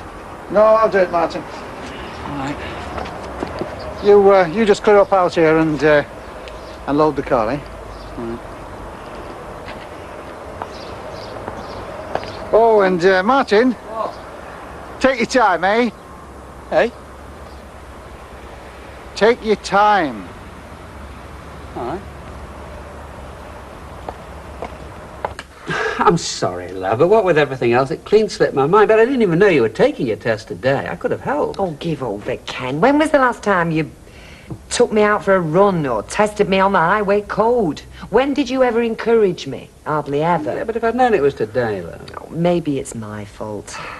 Maybe I just thought I'd show you by doing it myself. Yeah, well, whatever. Don't let it get you down. No.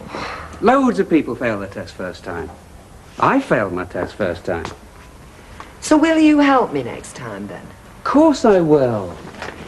Tell you what, we'll have a drive out to Rishworth on Sunday. I want to start now, Ken.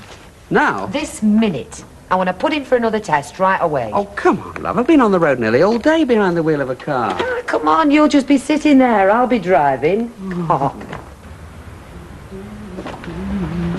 All right. Any calls? Stacks, they're all on the machine. No, didn't you answer them then? Still lost, I've got my A-levels to study for, you know. Right, Martin, make us a brew, will you? Matter of chatting you've been doing today, you'll need one anyway. Listen, I've told you, haven't I? Don't start, please. But Rita tries to be quiet for me and all, you know. Then she puts the radio on, then she'll start singing, then I start singing. Before we know where we are, we've got the rugs rolled back doing a tap duet. Listen, Martin, first thing tomorrow morning, I want 3 copies of that alarm key, OK? All right. Why? Because Mrs. Burns wants 3 spares, doesn't she? One for her cleaner, one for her mother, and, I don't know, one for... Someone else. That's right, yeah. All right, I'll do that for you. Why, well, you're off? Well, as soon as I've had a brew, I'm going up to Yuppie Land to do that, Rick. I still think you're too late to do that, you know. Martin, when I want your opinion, I'll ask for it, OK?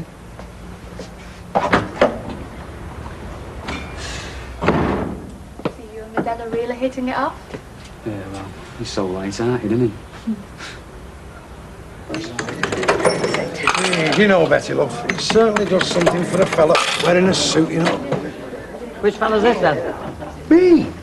Makes me feel something special, doesn't it? Yes, folk are thinking you're something special and all. That's the 3rd time tonight I've been after you've taken over the place. Are you surprised? Just don't let Alec catch you, that's all. Alec's not here, is he?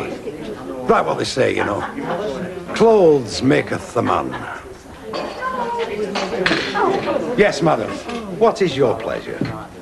Just a small sherry, please. Is that it, then? Yes, for now. Mr. Duckworth going somewhere special?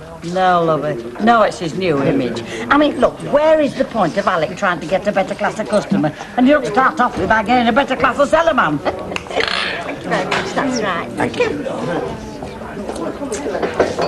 On your own? Yes. Emma said she'd be along as soon as she could, but she's been confined to barracks by Mr. Sugden for at least another half hour or so. Oh, what's he up to now, then? Well, it's something to do with the job he's applied for. Well, he's got it, actually, but he won't tell Emily exactly what it is. Well, it must have some idea. Just that it's something to do with traffic, and there's a uniform. Hang on. Percy Sugden, traffic, uniform. Well, by the heck, I won't be a minute. Hey, where you off to now? I'm just going to make sure our Vera's legally parked, love. Are you ready, Mrs. Bishop? I couldn't be more ready if I tried. Ta-da! Oh, Mr. Sugden, you're a lollipop man. I am indeed. You can look forward to greater safety on the roads from now on. You're looking at Percy Sugden, the school children's friend. Does it suit me, then? Oh, it does, yes. You know, I can't describe how wonderful it feels to be back in uniform. And it's the cap that says authority. And the lollipop itself. Oh, yes, not forgetting the trusty old lollipop. Well, would you kindly put my plate back in the oven? You know, I've got a few duties to perform. Well, surely you don't start till tomorrow morning. No, the coke could do with a scrub and the lollipop a polish.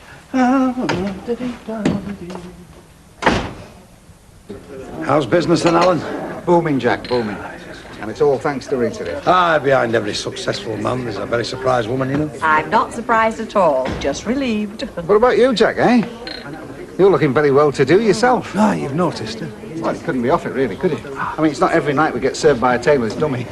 Very funny.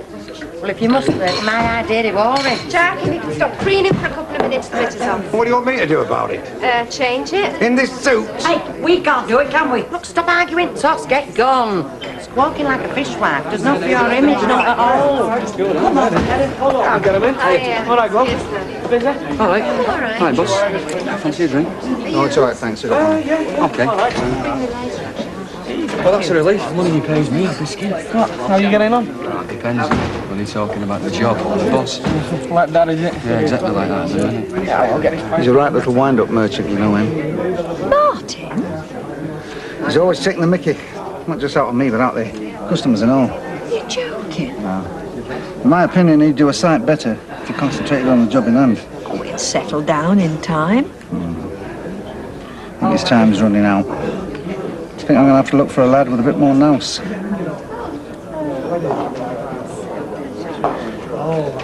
Oh, talk about elegance. What did I tell you? You look like a different fella in that suit. Do you know it's worth 100 quid just seeing you stood there? For once in my life, I can honestly say I'm proud to own you. Whose idea was it I come to work in my suit? It was my idea. Practically insisted, didn't you? I did insist, you. Good. Just to know who to blame in front of witnesses. Blame? What are you talking about? That blaming nail at the bottom of the stairs behind the pennies on that what I'm about. Big daft pudding!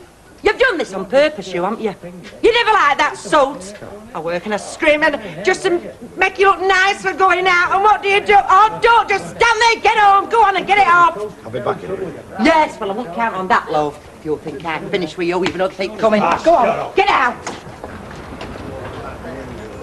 Are you starting to feel a bit better now? You're not that bad. It's only your observation that's at fault, really. So what can I do about it? Well, observe. Ken, there you are. Hello. What can I get you? I didn't come in for a drink. I don't think you're going to feel much like celebrating when I tell you what's happened. Oh, is some at all? You've not been in the office today, have you? Well, not since first thing, no. So you've not heard the buzz? Buzz? The Clarion Group's in trouble. Trouble? What kind of trouble? Financial trouble. Financial trouble? What has Nick got to say about that? Well, if you know where he is, perhaps you could ask him. Not with you? He's not been in the office all day. Nobody's seen him. Nobody could raise him, so I went to his flat to find out what was going on. And? He's gone, Ken. Packed up and left. He's taken everything he owned and vanished into the night. What the heck do you think he's playing at?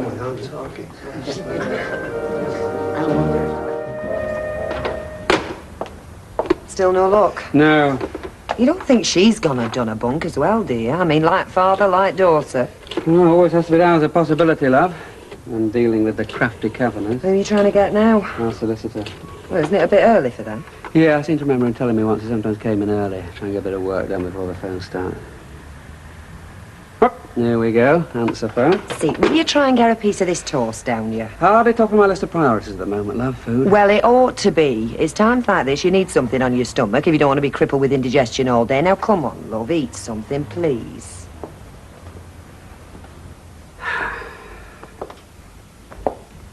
You know, I still can't believe this is happening. Keep expecting to wake up any minute and find out that the worst problem I've got is that you've nicked all the bedclothes. I suppose he could have just panicked. In which case, there has to be an outside chance that he'll just turn up again as quickly as he went. Nothing if not an optimist, are you, love? Well, somebody round here has to be. No, not a chance, I'm afraid. I mean, I may have panicked, but this is no moonlight flit. It would have taken him a week at least to pack for this lot. So, just how bad is it then, Ken? And don't pull any punches, because I'm a big girl now. Yeah, well, that's just the trouble, you see, love. I just don't know how bad it is. Wish I did.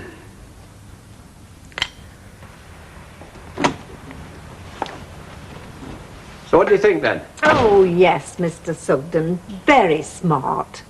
You're not just saying that, are you? Mr. Sugden, I'm not in the habit of just saying things. There are, in my experience, two kinds of people in life. Those who can wear uniform and those who are well advised not to. And I, alas, tend to feature prominently in the latter category. But you certainly don't. Oh, thank you very much. Not that I can say I'm entirely surprised at hearing you say that. Oh, aren't you? No. Let me say, between you and me, Miss Lollipop, that's very much my experience when I was in the army. Really? Oh, yes, we're pretty smart, our lot, you know. Well, we're that generation. I mean, you couldn't expect to put a fella down like Hitler with mucky buttons on your greatcoat. A decisive factor in the entire conflict, I would have thought. Something that Julius Caesar always insisted on that, you know. Well, perhaps that's where Monty got it from. Anyhow, as I was saying, when we had the special occasions, like visiting royalty and such, I was always the one choosing to do the key jobs out there on the playground. Well, there you are, you Something see. to do with the posture and the natural grace of movement. Quite. Excuse me.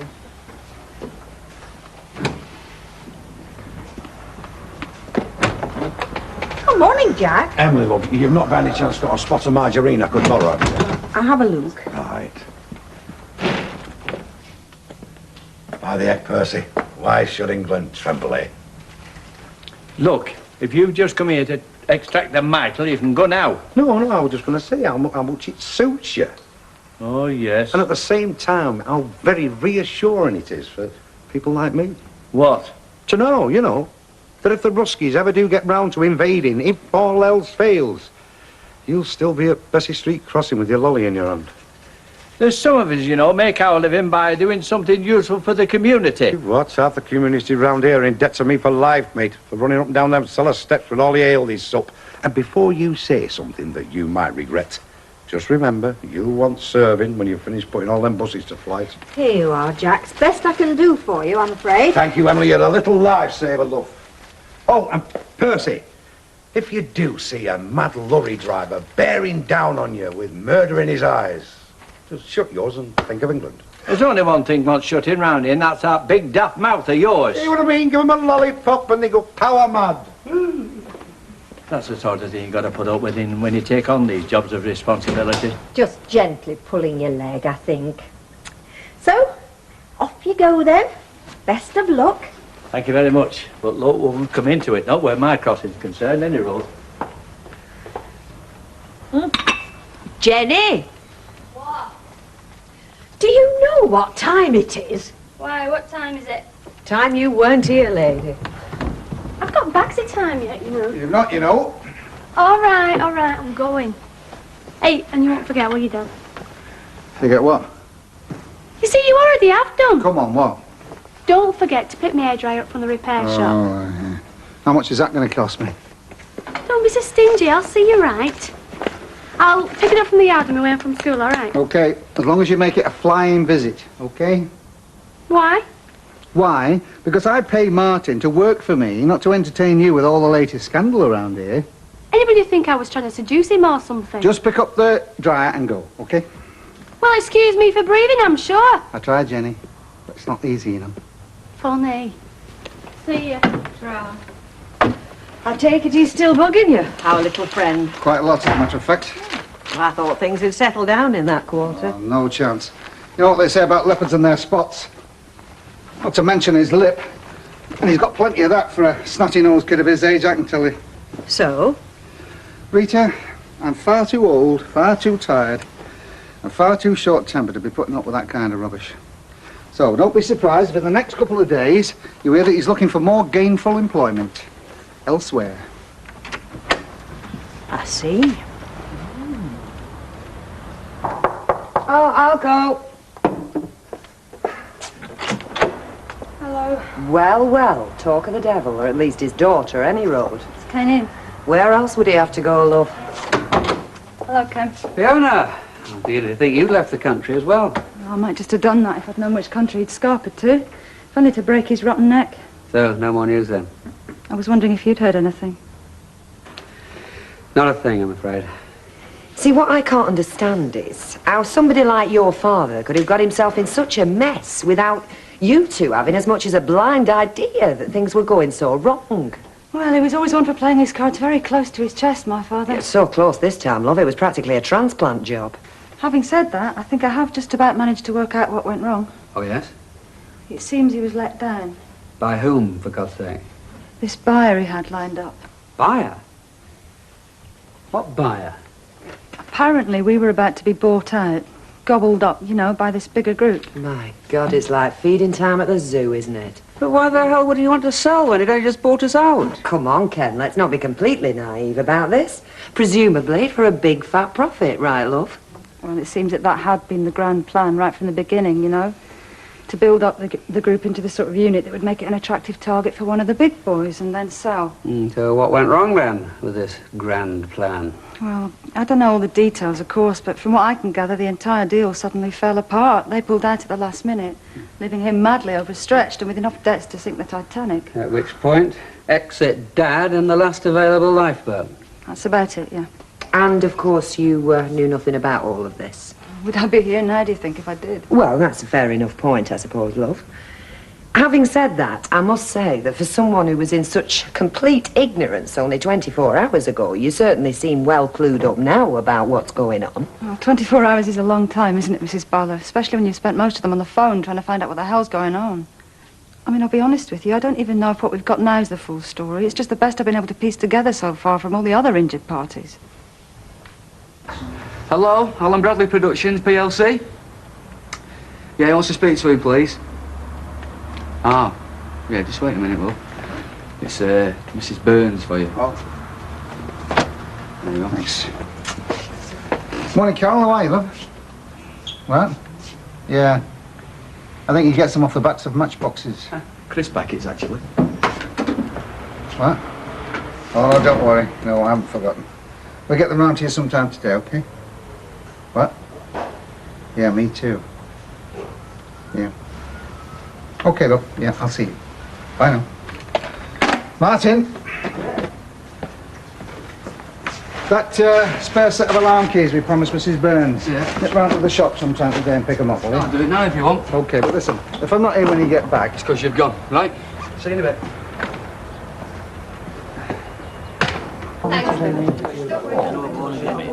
Something on your mind? Not you spend a penny on, love. No, I just can't decide, really, you know. About what? Westset car this year, Monte Carlo for rally or Scotland for grouse. She rabbiting about now. The good life, Jack. Yeah. And what Princess Margaret's going to say when I tell her we can't join her at Balmoral this summer. Eh? Oh, to bring it down to your rustic level, Jack, love. Why the hell a flaming bother? What about? Paying road tax and insurance on that flaming car of mine. We never seem to go anywhere in it. So, you got through them all right, did you, Mr. Sugden? Your first 2 tours of duty? Oh, yes, fairly straightforward, really. Yeah, and did all the kids do as they were told, did they, Mr. Sugden? Well, I did have the one little tearaway that went dashing across, but I think I can truthfully say, but by the end of the morning, they all knew exactly where they stood with me. Hey, do you know I had a right passion on my first lollipop, man? I think it's because it reminded me of my granddad. Oh. You see, that's what children of today need. They need to know where they stand, like they used to do in my young days. Oh, so you reckon that's where we're going wrong today, do you, Mr. Sugden? You can grin, young man, but I'll tell you this. There wasn't half the thieving, mugging and vandalism there is today in them days. And you know why? I'll tell you why, because all the kids knew where they stood. You're dead right, you know. Of course I'm right. Even though it does nearly choke me to admit it. If you think back, you realise I'm usually right all the time. There's no need to go mad, Percy, just because I've agreed with you for once.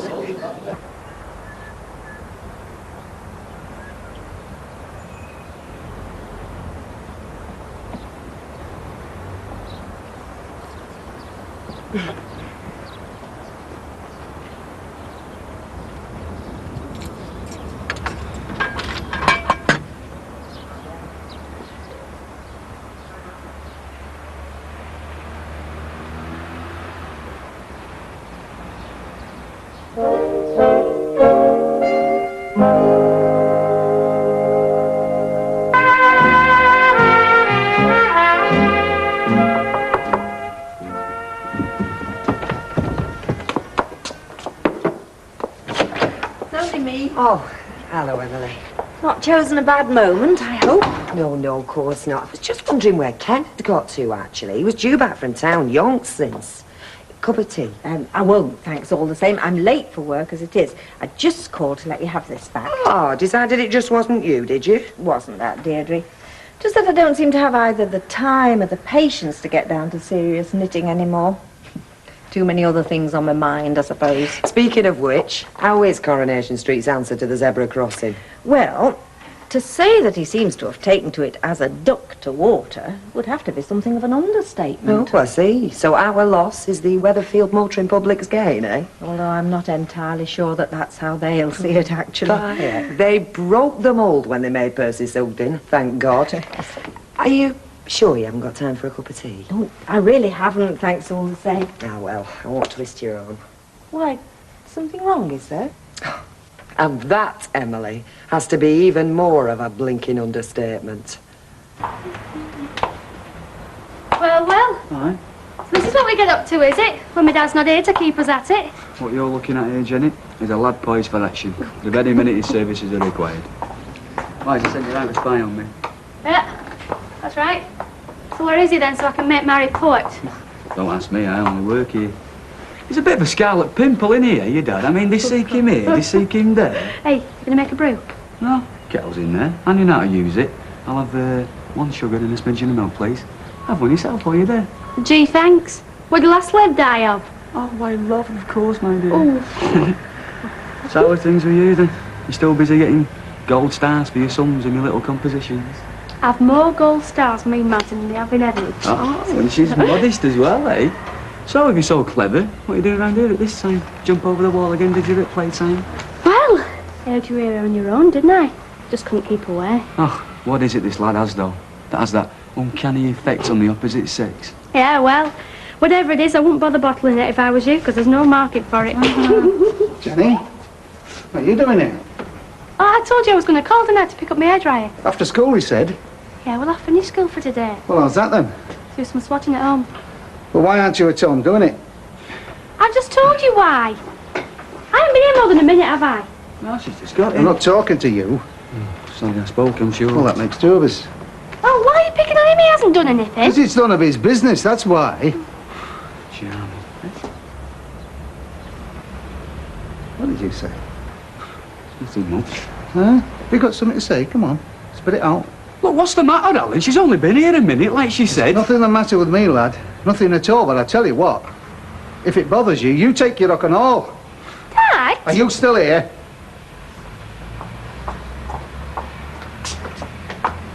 So that's it then, you're just going to sack me just for that? No, no, not just for that, Martin. Oh, what then? Because you got too much to say for yourself, lad, far too much. And on top of that, you seem to be totally incapable of doing what you're told. Oh, yeah? When have I not done what I've been told? Well, this morning, for a start. This morning? Yes, I told you to look after the shop while I was out, didn't I? Yeah. So what happens?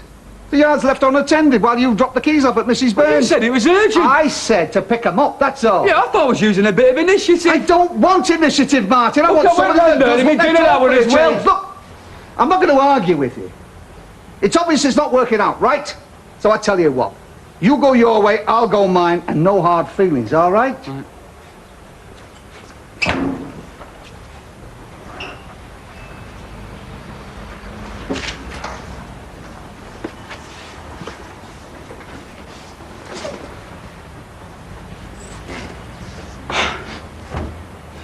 It's funny that though, isn't it, eh?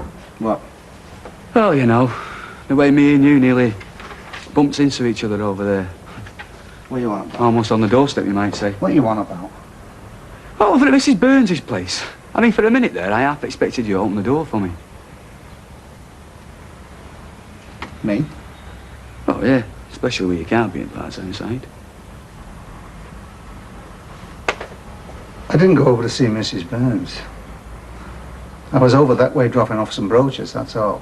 Oh, I see. That's what you were doing. That explains it all then, doesn't it? Anyway, it's all water under the bridge now, isn't it?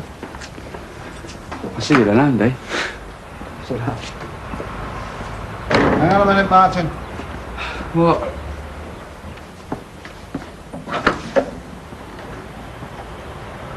Listen, I'll give you another chance, okay? Oh, man. But I'm warning you. One word of cheek out of you, just one, and you're out on your backside. Is that clear? Clear now. Now I know the picture.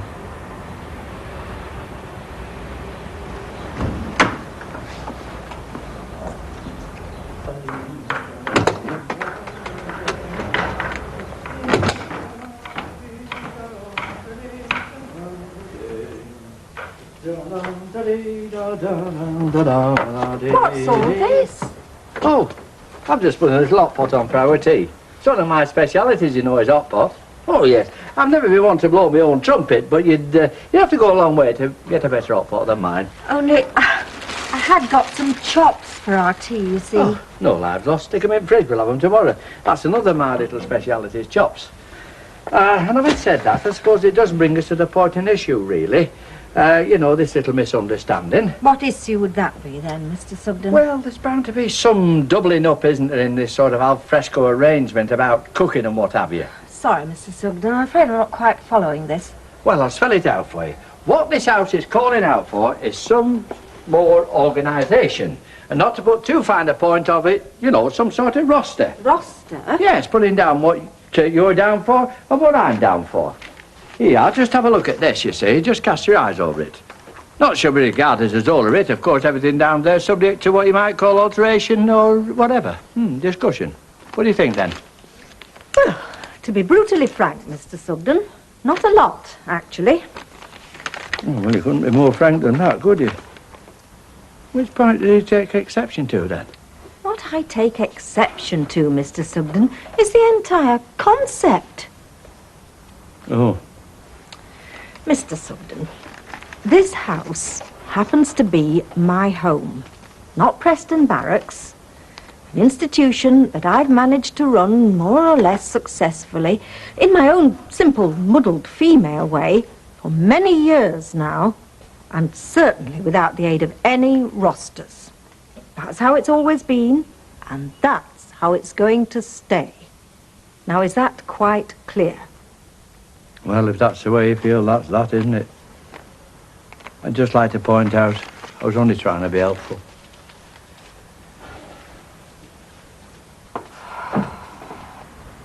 So, I take it you sacked him then, as predicted? Who? Martin. No. Well, according to Jenny, you did. Well, she's got it wrong again then, hasn't she? Oh. So what did happen then?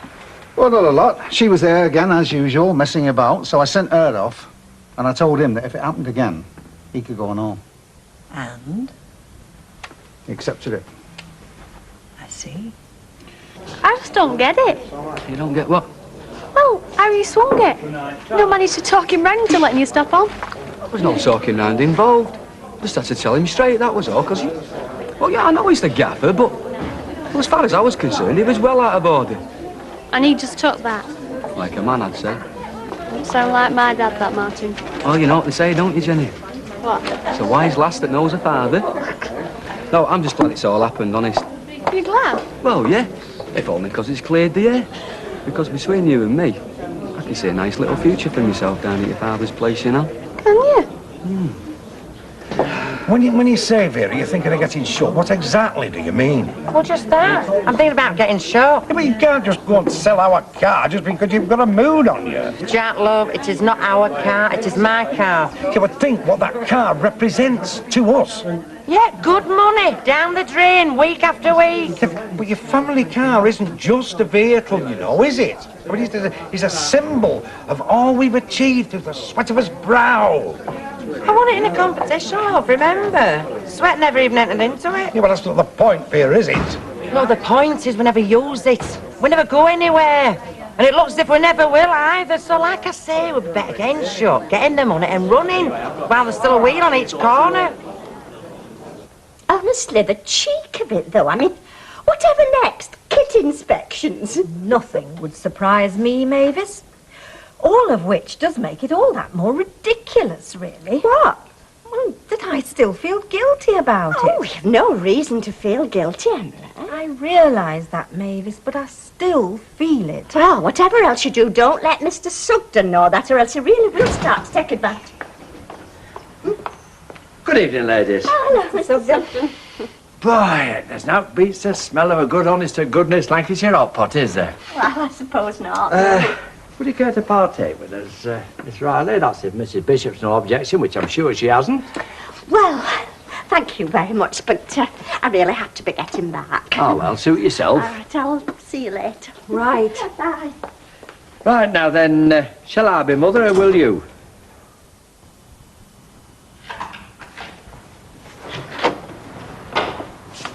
Oh, at last. I was beginning to think you'd shut yourself off the top of the insurance building or something. Yeah, well, don't think I didn't think about it, love, after what the solicitor just told me. And what has he just told you? It seems that they're calling the receivers in. So where does that leave us? Well, as far as the recorder's concerned, could mean that we say goodbye to the lot.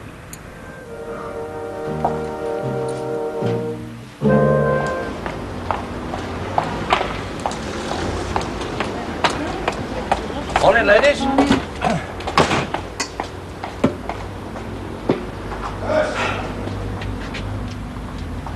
Hey, Sergeant Sugden, very smart indeed. Hey, Perce, what do you reckon? What? Well, Miss Jack. I haven't got time to stand here gassing about multi-car. I've got to get it out crossing, make sure them kids get into school safe. Hang on. I don't think you've got the point, have you? Baldwin lost his licence, hasn't he? Oh, All of a sudden his car turns up, and it wasn't there last night. And they don't drive themselves, do they? Hey. Lovely. Morning. Good morning, Sandra, love. Do you fancy a cuppa we've just brewed? Oh, no, I best get started on bar floor. But do you mind if I leave this in here? Come on, where is it? What do you think? Oh, it's very nice. It's very classy. Well, it should be for money, but still I thought I'd treat myself. Celebrating something? Well, no, not really. I'm just feeling a bit pleased with myself, that's all. I mean, our Jason's settled in at his new school, and we've almost got flat settled, and, well, everything's going great for us. Well, touch wood. Anyway, I best get on. Bless her. She's entitled to treat herself. She deserves it.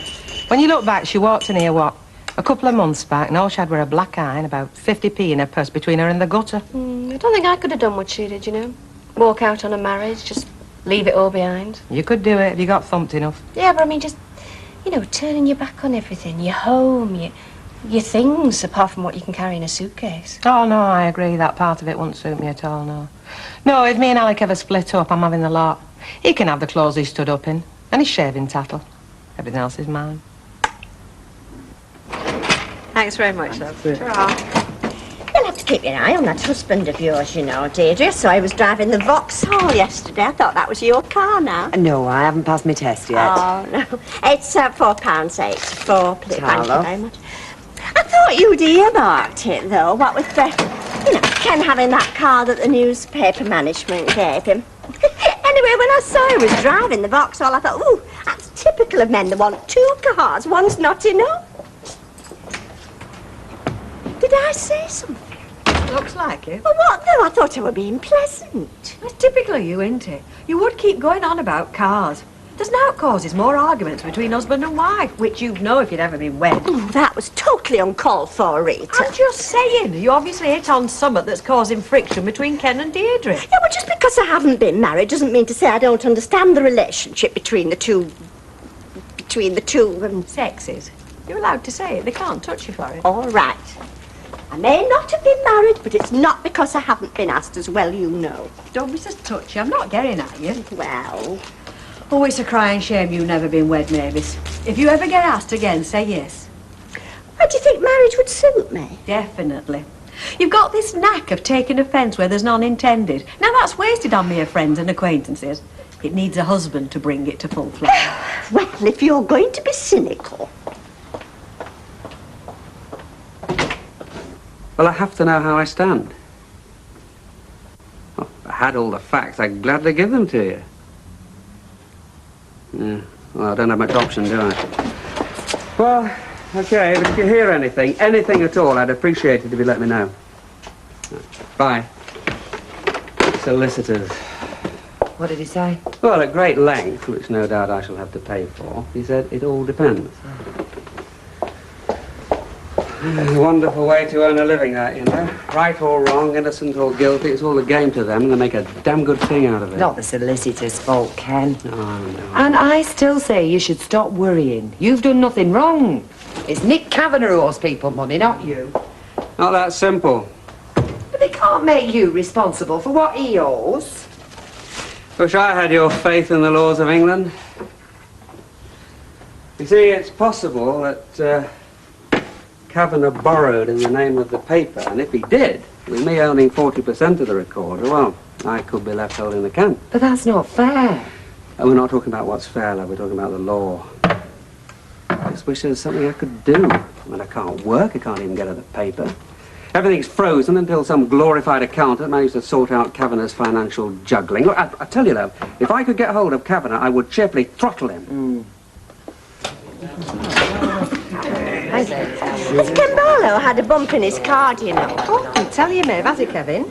No, not right to us if he has. No, just that I saw him driving Deirdre's car and she were in the cabin this morning. I just made some remark, just making conversation, and she were quite snappy. Couple of large Scots, please, Beck. Never mind Ken Barlow's car. It's his car you want to worry about. Well, what do you mean? Baldwin. His jug's parked outside the factory. It's been there since first thing this morning. What, you driving again? Must be. Another half please, close. Must have got his licence back then. No, it's too soon. You were banned for, what were it, 18 months? Well, it was 12 months anyway. Yeah, well, maybe he appealed. Maybe his solicitor got it back for him. Can they do that? Oh, you can do all in this country if you've got money. No, he'd have been bragging, wouldn't he? Telling everybody what a smart brief he's got working for him. All right, Sherlock, what's your theory then? Well, he's chancing it, innit? He got up this morning, the sun's shining, got behind the wheel, and I'll trust him up. Yes, pal? What, drive while he was banned? He wouldn't do that. Oh, aye, Baldwin would. Thinks he can walk on water, him. Yeah. It's all guesswork, is this? Tell you what, Jack, I'll ask him. I'm not asking him, you ask him. All right, I will. In a minute. How's things, Michael? Oh, can't complain. I was just thinking, it's quite a while since we saw your jag in this street. Yeah, nice getting the motor back on the road again, isn't it? Do you know, I was sick up to here taking cabs all the time. Got your licence back then, have you? What makes you think that? Oh, come on, Mike, you must have done. Well, I was thinking of banging in an appeal, but my solicitor said it's a waste of your time and my money. They'll throw the book at you if you get caught driving. They won't catch me, though, will they? No, if you don't go shooting your mouth off about it. I think I'd better dry these pots, Ken. Oh, no, I don't mind. Anyway, something to do. Why don't you go to the Rovers, have a couple of drinks? It might cheer you up a bit. It wouldn't. Anyway, I want to keep within earshot of the phone in case the solicitor gets some more information from Kavanagh. He said he'd ring. Oh, I'll go.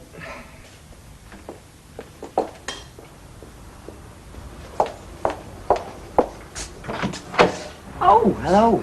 Is Ken here? Yes, he is. Ken, you've got a visitor. What's happened? Is there some news? I don't know, that's why I came. I thought you might have heard something. Well, all I've heard is that I'm not the only one who wants to get his hands on your father. It seems he's left a lot of people in the lurch one way or another. Keep hoping he'll ring me and there'll be some explanation. Are you sure you don't know where he's gone? Haven't a clue, I told you. Yeah, I know you did. Some people have the feeling that wherever it is your father's sneaked off to, that you might be going to join them. Is that what you think? No. I think that what he did is almost as big a blow to you as it was to me. I do think you'll be hearing from him, though. I suppose he'll be wanting you to go and join him. Well, if he does, I won't go. He's left one hell of a mess behind you now. As far as I can see, the recorder's finished. Which means I'm out of a job. Oh, I'm sure you'll soon find another. There are plenty of jobs for bright, pretty girls. And I'm quite sure that Daddy has salted enough away to keep you out of the dole queue. Ken. Yeah, sorry. I shouldn't take it out on you. I understand how you must feel, and I'm sorry. Look, do you like a cup of tea, Fiona? No, thanks. I won't stay. I just hoped you might have heard something. Look, if your father does get round to ringing, just tell him that... Oh, what's the use? There's nothing he could do to salvage anything from this wreck now, even if he wanted to. And there's nothing I or anybody else could say to him that make a blind bit of difference to that. Bye. Enjoy. What drop here? What? Thanks for waiting. It's still there, I see. Aye, Baldwin's car. And he's not got his licence back. He must have. No, because Bet asked him. All right, well, this wants sorting out then. Hang on, Purse. Have a drink before you go. I don't need any of your Dutch curries. We never had any ale in Western Desert when Ron were trying to smash us. Please yourself. You know, you just can't help some people. I would like a word. Be my guest. Yes, Percy, what's your pleasure? It's all right, I'll get it. What is it, a pint purse? No, thank you. I never drink when I'm wearing the Queen's uniform. I don't think I've ever seen Her Majesty wearing out like that, Percy. Fergie, yeah, but even then it was in cinnamon. You can mock all you like, but while I'm wearing this uniform, I represent the Crown and the public good. And in any way, it's not you I want to have a word with. It's Mr. Baldwin here. Oh, shoot it to me, Colonel. It's been brought to my notice that your motor vehicle is parked out in that street. Oh, yeah. Well, we all know what happened last time you drove that motor car after you'd been in here drinking. Look, Percy, I appreciate you trying to be helpful, but don't bother. I can't lose my licence this time. I haven't got one. Exactly. So you're not entitled to drive that vehicle. You take that vehicle on the public highway and you're committing a criminal offence. Look, Percy, do me a favour just for once, will you? Mind your own business. It's every good citizen's business if he suspects a crime may be committed. And don't give me that crime nonsense. Well, it is a crime. You drive that car and you'll be behind bars. Got to catch me first. And they will. Because I shall help them. I'll make it my personal business. Right. Don't say you've not been warned.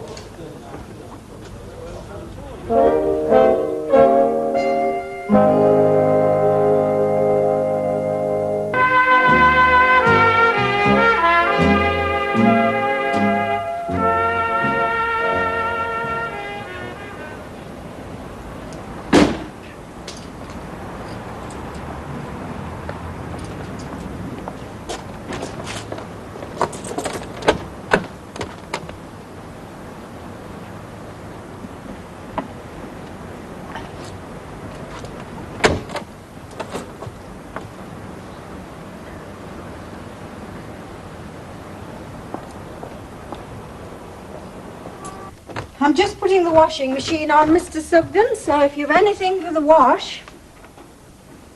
Are you all right, Mr. Sugden?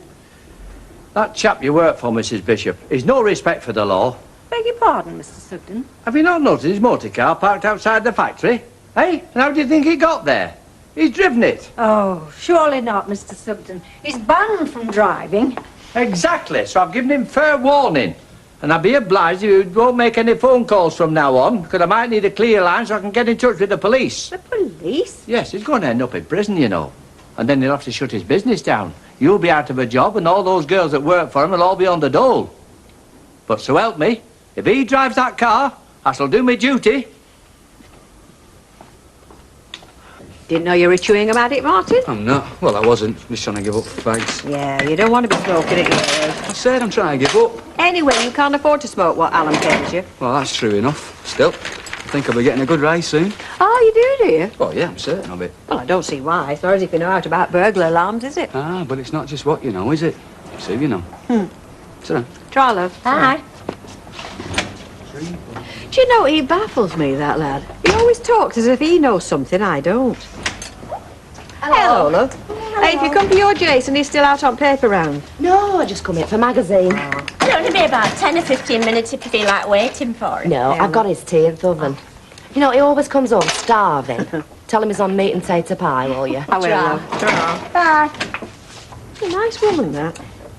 Rita, there's an article here. Newspaper boss vanishes. Clarion Group tycoon Nick Kavanagh has not been seen at his home or his office since last Thursday. Well, what about it? We don't know him, do we? No, but Clarion Group, isn't that the man who bought over Camballo's newspaper? And it says, creditors are demanding repayment of outstanding debts. A receiver's been appointed. Yeah, that sounds bad. Oh, I wonder how that's going to affect Ken. It can't be good. No wonder Deirdre was sure to, were you?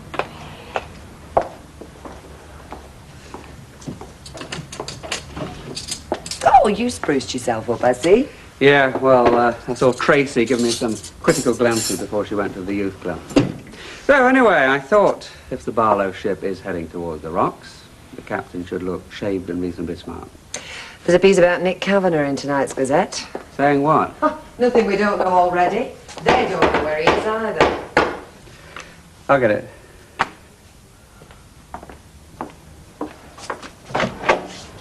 Bob! I thought you were in Spain. Well, I was till 11 o'clock this morning. Kenny, what is going on down at the recorder office? I've just been there looking for you. It's all closed up. There's a for sale sign on the wall. Yeah, Nick Kavanagh moved us to his Clarion Group office block. Oh, I see. My word, he's a hard man to pin down, is Kavanagh. Hello. Hello, Bob. I've been ringing him and ringing. First, he won't return me calls.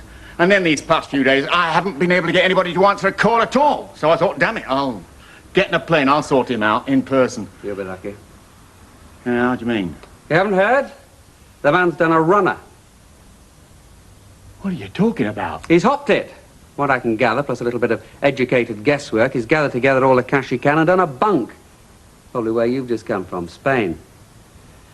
Anyway, he's left owing thousands, his much vaunted business empire in ruins, and the recorder is part of the wreck, and my life along with it.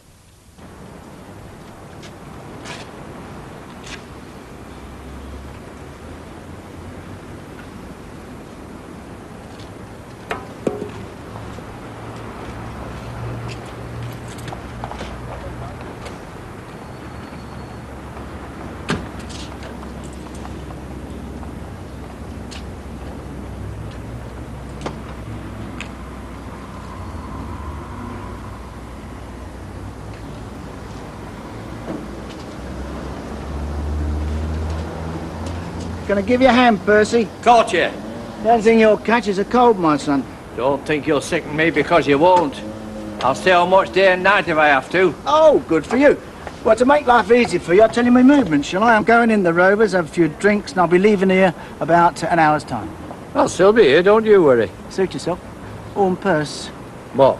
do us a favour. If you see any of the kids messing around with a jag, give them a whack with your lollipop, will you?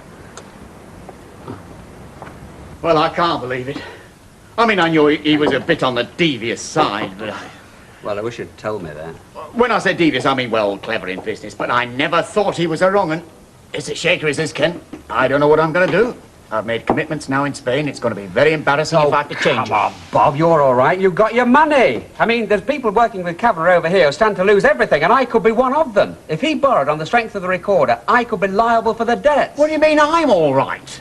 I've got Spaniards on me back clamouring for their money for this villa I'm buying. That's why I need to chase Kavanagh up. I need that 40,000 quid, and damn quick too. 40,000? Right, 40,000. He should have paid the full amount 6 weeks ago, but as I say, he's been prevaricating her. Are you saying that Kavanagh never paid you for your 60% of the recorder? No. That's why I'm chasing him. In other words, Kavanagh doesn't own the recorder. Well, he doesn't own my share of it, no. Now it looks as if he's never going to either. What am I going to say to these Spanish friends? Oh, to hell with your Spanish friends. I'm sorry, Bob, but hallelujah! What's up? What's that? Well, Kavanagh never paid Bob for his share of the recorder. Look, Bob, I'm sorry I haven't got your Spanish villa just yet, but at least you still own 60% of the newspaper. I own 40%, and whatever Kavanagh owes to other people, they cannot snatch the recorder because it was never his. What, you mean we're in the clear? We're in the clear, off the hook, dear. It's a bottle of champagne in the fridge I bought for our wedding anniversary. We'll drink it now. Well, I'm glad you're happy. Personally, I'd have preferred to get me money. Yeah, well, if Kavanagh had ever paid you, it would have probably been in dud fivers. At least we still have a newspaper, you and me. Oh, a newspaper's not much use unless you can produce it. Oh, we'll produce it. The recorder's going out as usual this week. I'll see to that. Right. Oh, there we are. Why's everyone giving me the frozen fists this morning? You know why? Look, I'm sick to death of people thinking they know how I should be conducting my life. And most of all, I'm sick of him. I've just come to let you know I'm still on watch, just in case you were hoping I might be tiring of it. You know what he is, don't you? King of the nosy Parkers. I don't know what you've been saying to Emily to put the wind up her, but she came in my office today begging me not to put the future of my workforce at risk. Well, I hope you've been taking notice of it, because like I say, I'll not stand by and watch you flout the law. The moment you get in that car, it'll do me duty. What you gonna do, eh? Phone the old bill? No. Not that I've any scruples about informing the police, but by the time they get here, you'll be gone. That car will be miles away. Yeah, good point. He might get away. You can shut up too, Peter. Well, you don't bother him to get away with it, do you? I want to see him locked up, me. All right, but don't bring recognitions to yourself. I'll tell you what I will do. The moment you get in that car, I'll make a citizen's arrest, using sufficient force as may be necessary. Citizens arrest, get away with you. Give us another large Scotch bet. And while subduing you, I shall get one of the bystanders to call the police so I can hand you over to the proper authority. Percy, you're all talk. You'll find out if I'm all talk or not, and you've been drinking all day as well. Might use your head. Forget the car, take a cab. He's not lost. Well, I think he is. God blimey, is that the time? I've got to be in Bradford at 7:30. Oh, Bradford, how are you planning to get there? Well, how'd you think? By car, of course. I'll have to clock it to get there in time now. Now, I've warned you. I meant every word of it. Yeah? Well, so did I. And I'll tell you another thing, Percy. A man's got to do what a man's got to do. I'm calling you, Percy, boy. Your move. Right. This I've got to see. Go on, Glow, it'll be something to tell your kids about. Aren't you coming? What? Leave my tills with this lot and I'll watch from window. Now, don't push me, you know, because I'll do it. In my book, a man has his duty to do. I know England expects all that. Incidentally, that's why they call it the mother country. What time do you make it, Jack? 6:30. Yeah, so do I. Better shift if I want to get to Bradford on time. Right, now I'm calling for volunteers. Do you want me to make a citizen's arrest? Come on. Are you men and mice? Jack Duckworth, you'll give us a lift, won't you? It's all right for you, Percy. You've got the uniform, haven't you? It's different for you. All right, then in that case, I'll do it myself. Stand by from that car. Now come quietly and then nobody will get hurt. Ah, bang on time.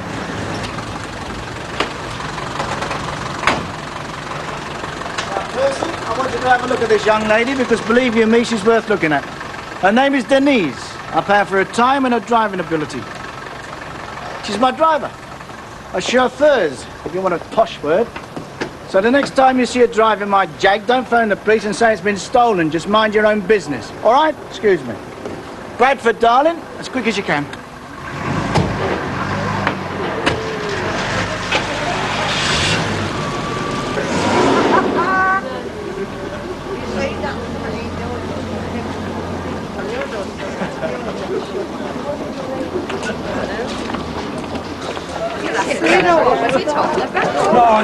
No. Just your run-of-the-mill showdown outside the local saloon. Marshal Sugden against the bad guy, who, unfortunately, was equipped with a superior weapon. Brains. What's he? Plonk that Percy. What about you? You were egging him on all day. Hey, ain't he forced though, Baldwin? Crafty though, we got us thinking he was going to drive his own car. Right, a pint and a vodka and tonic, Jack, please. Well, Mike Baldwin wouldn't drive his car now he's lost his licence. He's not daft, you know. No, but Duckegg here and Percy, had they convinced themselves they were chancing it? Hey, what a bird, though, eh? Ooh. What about her? Well, she could switch my ignition on, get her hands on my controls any time she wanted. She won't look at you, eh? Your body works shot and your clutch has been slipping for years. Yes, please. Pints of bitter, please. Well, it's a deep one, that Mike, eh? It takes one to know one. There you go. What brought that on? I don't know. Martin Platt was telling me you think very highly of him. Was he? Yeah. Says you're going to be upping his wages. Is that right? Well, mate, he's useful to me at the moment. Thanks, love. Cheers. Perhaps you could help me. Does Sandra Stubbs get in here at all? Sandra, yeah, she's here every day. So it is here she works. I heard that she was a barmaid in one of the pubs around here. Oh, well, you heard wrong. She's a cleaner here. Oh, is that right? So she must live pretty close by now. Everything okay, Gloria?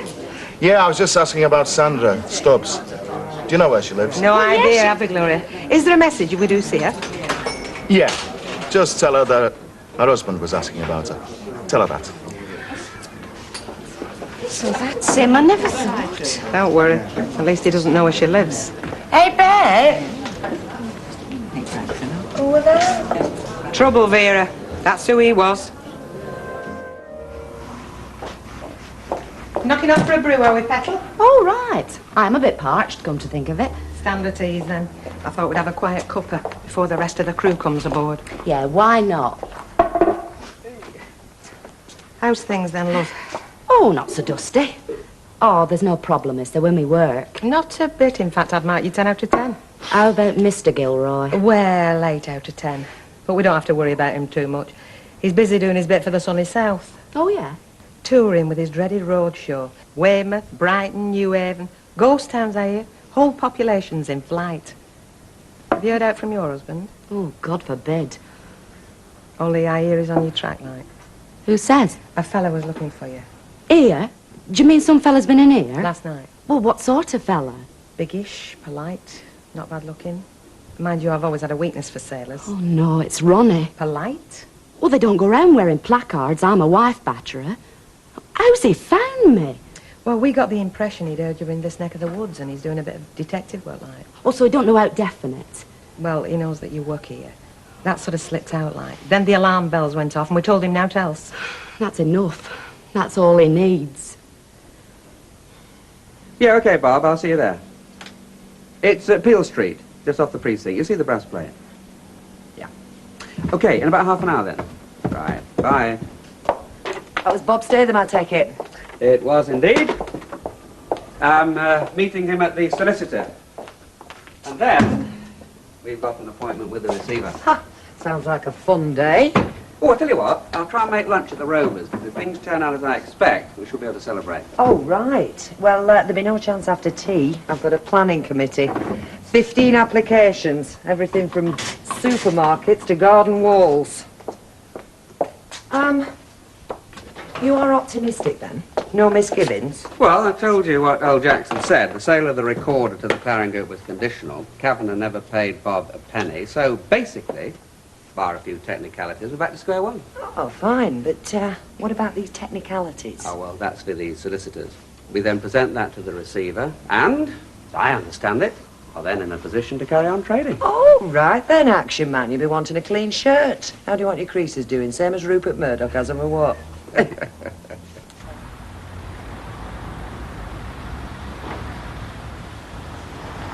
Come on, Sandra. Don't just run off. Look, we've got to talk. Look, it's over. I've had enough. We're finished, Ronnie, so just clear off. I don't get you, honestly, I don't. Oh, give over, you're not that thick. Look, Sandra. 2 months at sea, I land back. You chucked up the flat, waltzed off. And where's Jason? He's with me. Where's that? Find out. Sandra, give us a break. I've only got a couple of days.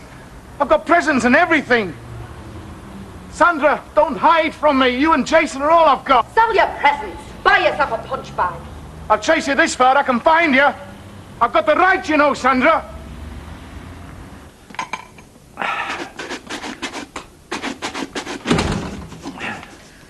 Oh, hello, Mr. Sudden. Hello.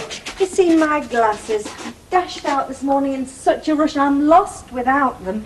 No, sorry, I haven't. Cleaning your boots, Mr. Sugden? Wouldn't it be better in the back kitchen? Oh, don't worry, there'll be no mess. No, these are not mucky boots, these are my crossing boots. These boots are fit for Buckingham Palace. Oh, very well. I don't mean to fuss. All right, has it been taught then? Pardon? About my little difference with Mr. Baldwin. It's been mentioned. I think Mr. Baldwin does see the funny side. Aye, happen he thinks it's funny making mock.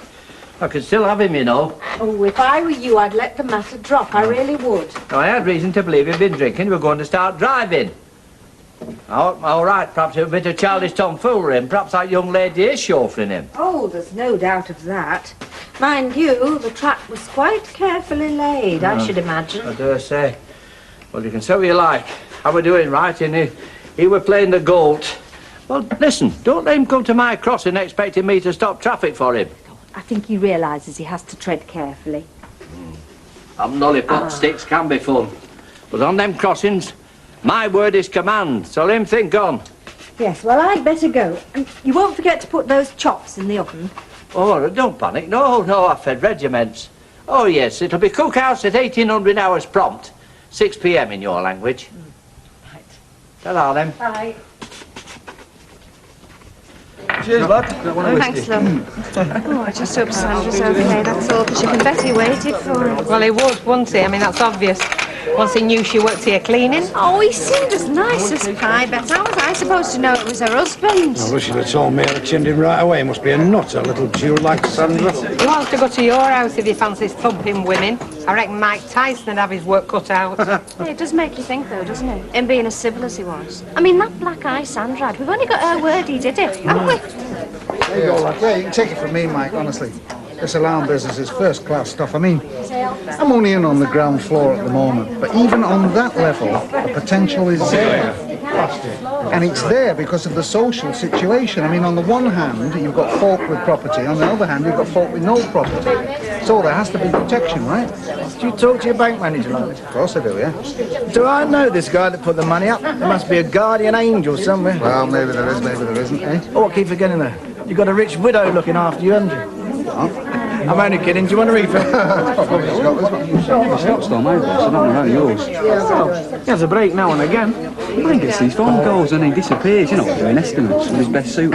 I don't want to know that, but if I were you, I'd find out where he's off to. Flogger an husband alarm. Where's that gorgeous missus of yours? Oh, I've got a little box underneath the stairs. Good idea. No down payment yet then on the pram. Why should Coco? Not yet. Car for Mr. Baldwin. Young lady to take Mr. Big out for a ride.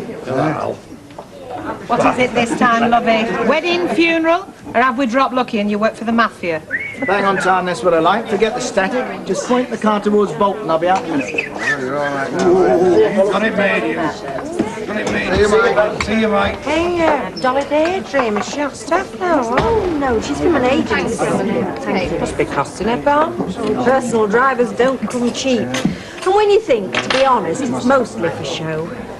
Right, ladies, grub up. Now, you've got your sauce and stuff, have you? Oh, yes, with plenty of sauce. Only last week I winked at a sailor. Oh, get off with you, bother. Hey, is it right, this rumour? We won't be seeing the recorder again. Oh, well, I was going to ask that because the Gazette did quite a piece, didn't they, about this man, Nick Kavanagh, that's his name, isn't it? About him disappearing and leaving all his debts behind. Well, it's pretty complicated, believe me, but Ken's keeping his fingers crossed. As a matter of fact, he's probably with the solicitor right now. I was hoping he'd be in with some news, actually. I hope things turn out all right, Deirdre. So do I, bet. I do. Is it that chap of yours has that yard down Inkerman Street? That's right, Mr. Dickinson, yeah.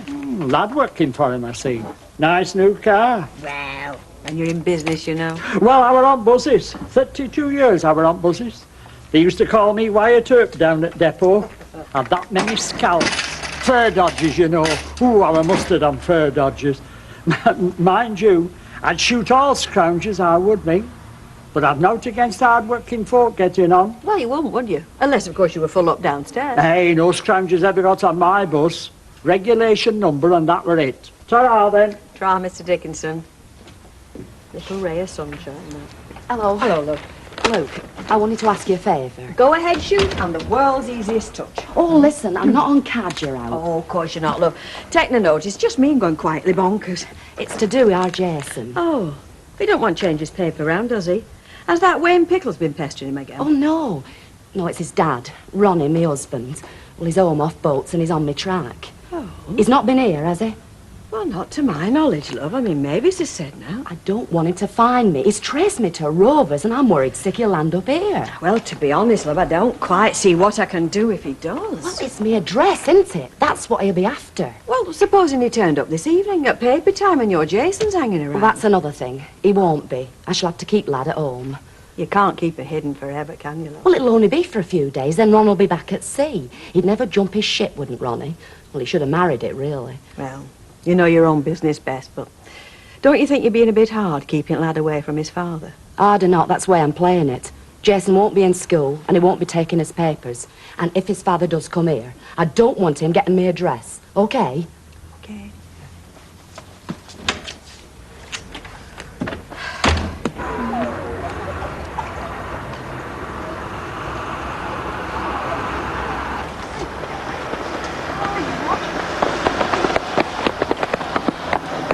Hiya, son.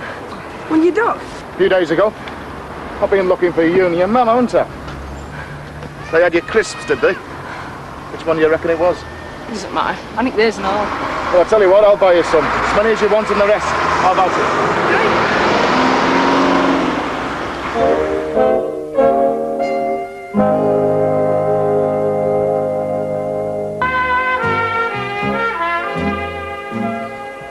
Big shock for me, you know, son.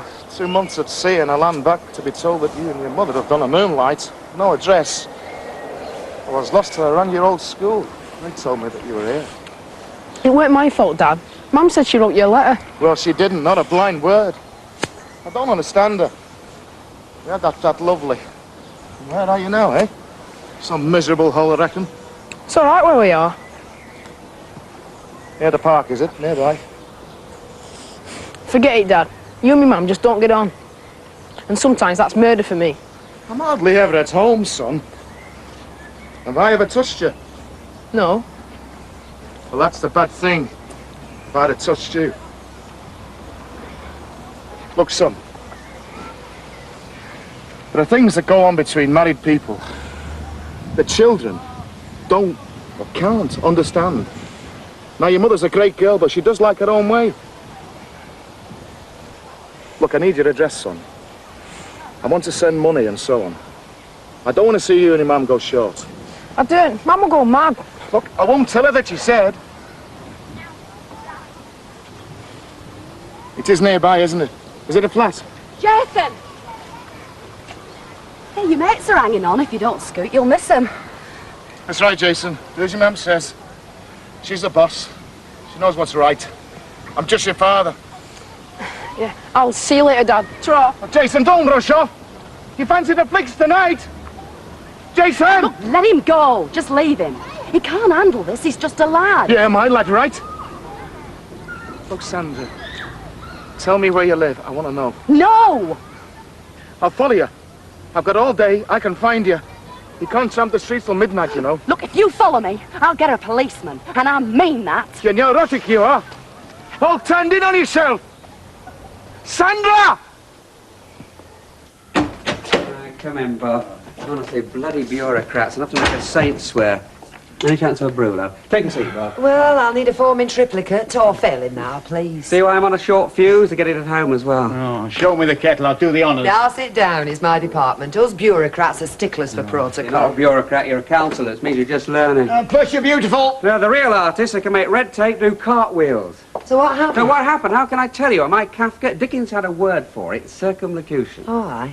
I'll try you, Bob, because obviously I'm going to get now sensible out of his nibs. Ken, solicitor, myself, went to see the receiver. He kept us waiting and waiting and waiting. Finally, we gave up. He had an appointment. A provisional appointment. I mean, can there be such a thing? It's Alice in Wonderland, for Oh, God's sake. listen, old lad, give it a rest. You haven't stopped all afternoon. I'm getting a headache. Yeah, well, I'm angry. Why bottle it up? Do you think I'm not? It's my cash that's all tied up. It's me that's committed to property on the old cost of fortune. It's me that's having to hang round the UK till this mess gets sorted, and it's my gear. Our gear, Bob. Our gear. Listen, the pair of you, you're like Kilkenny cats. I'm still in a fog, mate. Yeah, well, we've established that the recorder is still ours, 60-40. And in theory we can publish, which is vital, but in practical terms, with the office locked up. Fate, I hold me hand up. I did the dirty on you, Kenneth. I should have sold you the flaming paper in the first place. Never mind Kavanagh and his big talk. Here, here. But I set it right. As soon as I get clearance to sell, you shall have first refusal. No, I don't seem to be able to get through to you, Bob. You don't seem to understand. This is not a toffee shop we're talking about here. If this goes on, if we can't publish, and soon, then we're finished. We'll have 60-40 of Sweet Fanny Adams. Oh, hello, Vera. Oh, I'm sorry to bother you. Is your lodger in? Mr. Sugden, he's upstairs in his room. Was it him you wanted to see? Oh, Wickler, not on your life. No, it were you. Oh, well, actually, I'm in the middle of getting tea. Would it not wait till tomorrow at work? Oh, no, it's not something I'd like to mention over there. Not with that lot here, Wiggin. You better go through, then. Sit down. Oh, thanks. Well, it's a bit awkward, really. It's just that I've been clocking that dolly bird, you know, that Baldwin's got chauffeuring me about. Yes? Well, I got to thinking, what can she do with her eye car? Sure, I've no idea. Well, when all said and done, she's only driving him, isn't she? One would hope so, though the fee is rather high. Excuse me a minute. Yeah, well, that's what I'm on about. It's a stunt, isn't it? And it's costing him. All right, he's had his little giggle, pulling Percy's leg and all that. But he's going to need a driver full-time, isn't he? So I thought, well, if you could just mention to him that I'm willing, and I come cheap, and everything's clean like, meaning my licence, of course. I don't know that I can... Oh, go on, be a sport. Yeah, have a word with him. I mean, he listens to you. And let's face it, I'm wasted on that machine. Plus, me and Baldwin, we have this rapport, don't we? Oh, I felt it, you know. No one being rowing. You're like electric. You could get very close, me and Mike. Not that I'm implying not improper like. No, more on your lines of Bootsy and Snodge. Bootsy and Snodge? Yeah, well, it's not all that daft, is it? I mean, I am qualified. Or sound him out, see how it strikes him. I just need somebody to start ball rolling, drop a few hints like. Maybe, but quite honestly, Vera, I think it might be best if you dropped it yourself. Yes, I was saying to Mike Baldwin earlier on, you know, alarm's a big business. Yes, I saw you chatting. I thought, hello, two tycoons dividing the world between them. You sarky devil. Well, you know what they say, on the way up it's sarcasm, on the way down it's sympathy. I know what I'd rather have. The alarm I've got is Mickey Mouse going wakey, wakey, wakey, wakey. Thank you, lucky stars, it's not Billy Cotton. And it's nice to know you've done it all on your own, you know what I mean? Without cadging a penny, without going capping hand to some bank manager. Cheers. I must say, Alan Bradley seems on top of the world these days. Yes. It's quite alarming, isn't it? Tell me, he must have found capital to get this alarm thing started. No, you just press a button or tread on something or, well, there's like a beam. Have you been at the sherry bottle? All this new car and everything, I can't believe it's all financed by the video business. Oh, well, no, of course it isn't. I mean, on the strictest QT, it's Rita's money, didn't you guess? Well, I must say it had occurred to me. Heavens above, I mean, Len felt the turn in his grave. Evening, ladies. Hello. Can I get you something? No thanks, we're dashing off to the pictures. Oh, how very nice. Well, perhaps you'll be able to tell me the plot over supper. I look forward to that. What a prospect, don't envy you. Oh, he's bearable. Sometimes, in fact, he's quite amusing. Is there any news on his flat yet? Oh, he's not said. Can't be long now. Christmas. I just thought. I mean, this film we're seeing. Isn't it rather, well, torrid? Yes, very. Worse than Fatal Attraction, or so I've heard. Oh. Never mind. You can zap it to him over the cocoa. Oh. Now, come on, Percy, old lad. Now, own up. You did go a bit over the top, didn't you? You know they're calling you now, don't you? Kojak. Oh, aye, is that the chap with the bald head? Bald head, plus he sucks a load of lollipop. Oh, he can suck a sour lemon. I were in my rights, you know. I could have had Baldwin for clowning. Monty'd have sorted him out if he come his monkey tricks in Western Desert, I'll tell you. Hey, up here, he is no sexy chauffeur. He must be on his bike. Oh, well, I better keep away from him. I couldn't trust myself. Hiya, Mr. Baldwin. I were hoping you'd pop in. You're kidding. No, that's why I'm drinking orange juice. I thought if you fancied a couple of pints, like, I could run your own, couldn't I? What, you propositioning me or something? No, I'm just offering me services. And tonight could be a trial run. I don't believe this. Well, I'll spot all my motor, you know. I can do everything that Denise can. All right, cut the cackle. Who's been talking? Give it to me straight. Oh, I want to be a driver, Mr. Baldwin. What do you reckon? Better. Well, it's like when you have your hall decorated. Do you know what I mean? You can either go for a hat rack or you can go for an oil painting. Some people go for the hat rack, some people go for the oil painting. Me, I prefer an oil painting. Now, the question you have to ask yourself is, are you an oil painting or are you a hat rack? Think about it.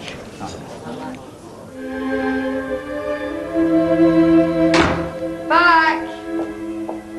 Hi. What's this? Deep thought music. Where's Trace? She's upstairs sulking. She wanted Bach, I wanted Sibelius. Oh, give me Bruce Springsteen any day. Oh. Peace. Peace at last. Planning committee go okay, did it? Oh, I don't know. Like you said, I'm just learning. But folk can get very long-winded. Any road the supermarket went through. How about the garden wall? No, that were thrown out. There I see. I could have told you. Always the big battalions that win the wars, isn't it? Oh, I wouldn't say that. Supermarket made sense. The garden wall didn't. I mean, 6 foot with spikes on top. Okay, so he's got apple trees. There's a kid's wreck just over the road, you see. I'm going to carry on with the recorder now. Oh, naturally, once you get clearance. No, I'm not going to wait for clearance. I'm just going to carry on this week. Keep it rolling. No lost issues, no advertisers backing out, no pirates muscling in. But is that possible? Without an office, without files? I'll organise something. I just feel I have to, otherwise I've sunk. I don't want to seem negative about this, Ken, but wouldn't you need permission? I mean, official permission. Like the guy with the garden wall. I mean, why didn't he just build it? And to hell with the permission. We should have a service lift, you know. Did you have a list of modern pubs? Saved all this flaming donkey work. Oh, Charlie, they could save on staff and all. Oh, where's Bet's guy got to? She's got a caller. Oh, hello. The rot set in, has it? Shall I send a telegram to Alec? Come home while there's still room in your bed. Do you know you've got a filthy mind? It's nothing like that. Sandra's husband again.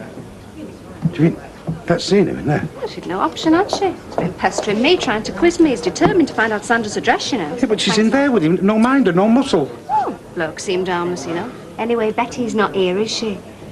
Thank you for them kind words. Well, if that fella turns out to be a nutter and starts chucking his weight about, don't come crying for me. Could have a pint. All I know is the first time I set eyes on Sandra, she had a black eye, which she reckoned you'd given her. In fact, her story is you make a habit of it. Look, she's out of order on that. Sure, we had our set-tos. And maybe I did smack her one. But only the once. And she packs a fair punch herself, you know. I don't see any signs. Or does she hit low? Look, it was always money. There was always some bill. I even gave up the ships for her. Then we had an out, so I signed up again. I sent good money back. I land home, and she squandered it, so I see red. Well, I hope you're ashamed.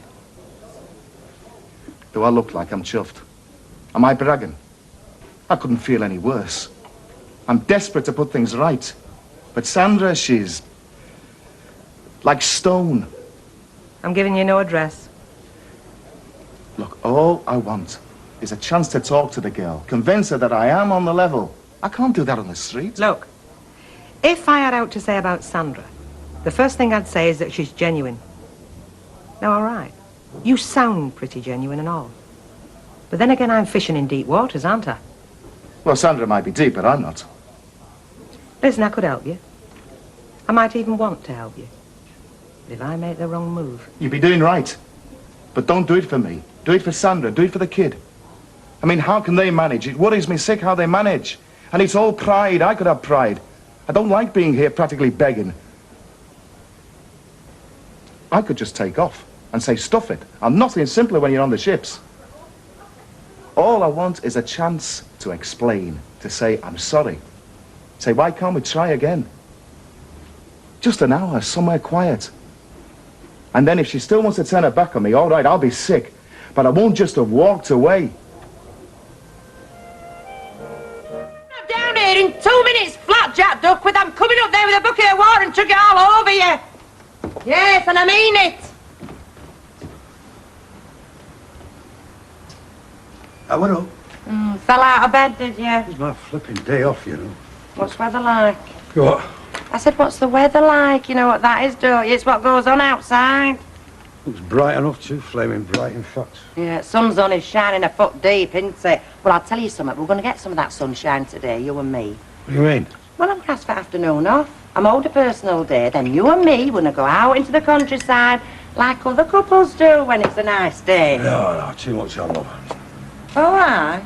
Doing what? Well, I thought I'd saunter down and get a haircut. Nip in at Bookies. There's a couple of nags I fancy today. Down to the Legion, have a couple of pints, saunter back, you know. Jack, love. What? We're leaving here at 1 o'clock, no later. But you know I can't stand a lot of sun. Well, you just have to put a sack over your head.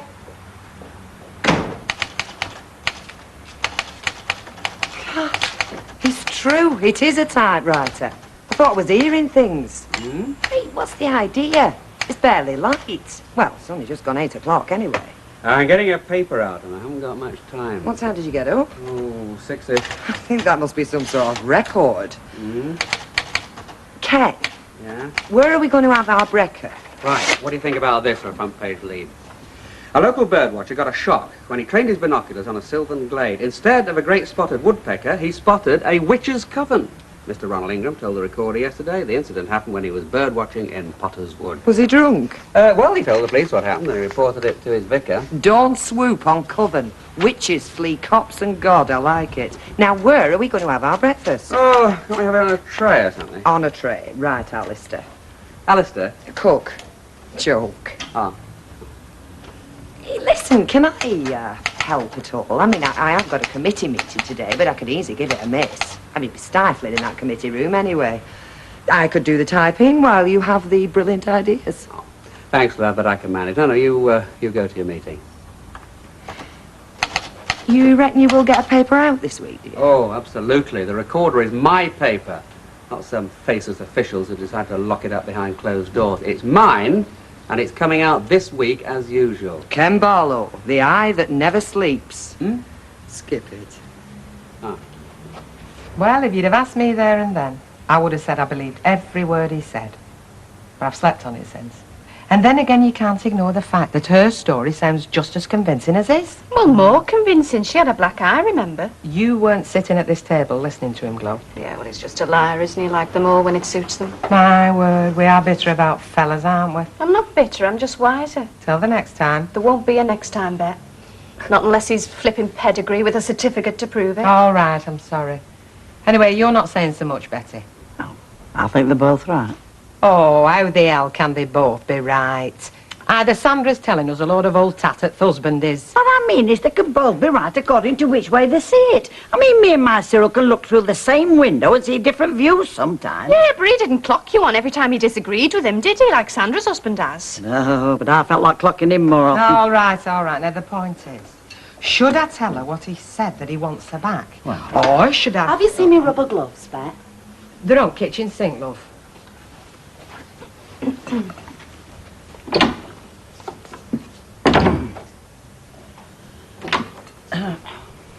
Fancy a cup of petal? No, thanks. No. You can carry on talking about me now. Well, I suppose it were pretty obvious. Well, yeah. You were saying? Saying? Well, should you tell her what her husband told you or not? Oh, I shouldn't. I mean, she must know him better than you do, Bet. She's married to him. Yeah, I know, but you see, Betty could be right. She could have got him all wrong. Well, bits of him, anyway. No, you're right, Corsia. What business is it to mine any road? Oh, dear. I mean, if husbands and wives can't agree, I mean, after being in love and making all those promises to one another, I mean, what chance has the rest of the world got? Us women get on, Betty, very well. What are you smiling at? Oh, just remembering that time that Mike Baldwin sent you them roses. You know, before you knew they were from him. You're like a bird with a new song. Rubbish. Oh, is it me or is it up today? You were talking about me just then, weren't you? Yeah, we were. Well, me mainly. You know, it must have been dead quiet here before I came. It's not our fault that your love life is enough of a mess to be interested in love. Look, I'll tell you what I was saying about you.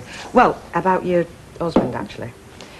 I suppose you could say he cried on my shoulder yesterday. Uninvited, I might add. And who played violin? Or did he bring his own? He reckons he wants you two to get back together, have another go. Oh, he brought a record with him, that record. I'm only telling you what he said, Sandra, that's all. And you think he meant it? You think he were genuine? I don't think anything. Oh, of course you do. It's written all over your face. What's a nice man like Ronnie doing with a cow like me? Still, I suppose you've always been a sucker for a good yarn wearing pants. You look the type. Sandra! Morning, Ben. What do you want? It's your day off. I know, well, I was just wondering if one of the girls had gone down with headache or something, so if you could do with my willing hands and happy smile today. No, they haven't. Anyway, you're the wrong sex. Fella seems to be a dirty word in this establishment today. Go and play marbles with your mates. I only asked. It's only me. Hey, what's all this deathly silence I can hear? Why aren't you typing away? Gone to pub. Oh. There you go. Cheers. Cheers, cheers. Oh, let's hope it brings us inspiration. Alcohol never solved anything, you know.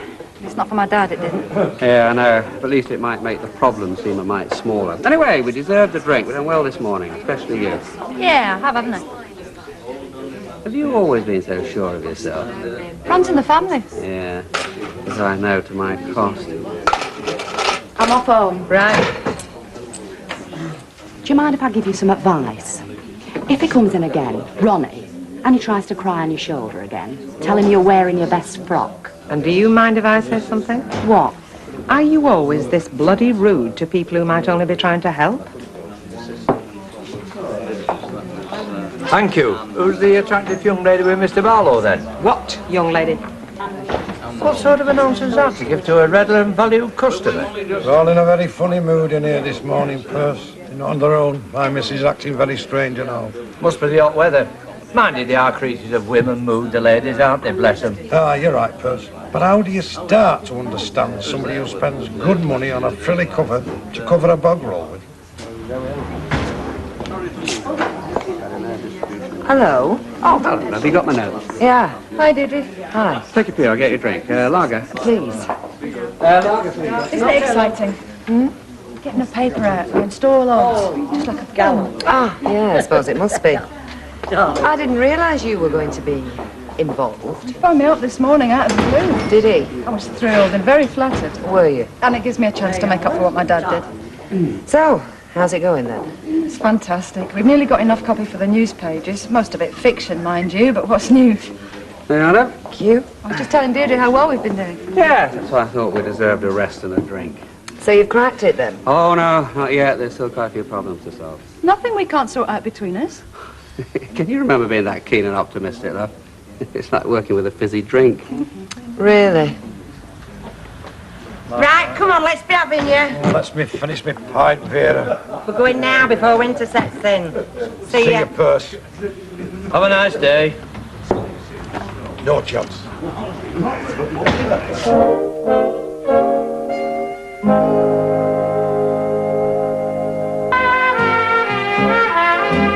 Lovely day, Mavis. Yes, it is. You know, it's the sort of morning that makes you want to go tiptoeing through the buttercups. Oh, if you've got somebody to go tiptoeing through the buttercups with, that is. Is Emily not at a loose end? She looked as if she might be when she came in earlier on. Can you see me and Emily tiptoeing through the buttercups together, Alf? Can you? Or tiptoeing through anything? I mean, daisies, larks, harebells. No, it's hardly a pastime for two middle-aged single ladies. It's more for your young lovers, is that? Or even your not-so-young lovers. Yeah, well, I was just suggesting. I mean, a day like today, it brings it brutally home to you that you are a middle-aged, single lady, that there are fields and fields of buttercups just waiting to be tiptoed through, but the nearest you'll get to a field of anything is a pot plant on top of the telly. Look, I'm sorry. And that's another thing. Oh, it is? I mean, what did middle-aged single ladies do before television? What in God's name did we ever do? Oh, you'll never guess what I've just seen. I've just seen Jack and Vera. They're going off on a picnic. Vera's packed up some grub. Jack's got a sheet or something over his arm. Oh, God, they look like a proper married couple. You see?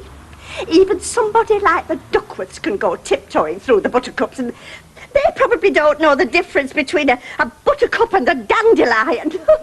It says it all, doesn't it? It says it all.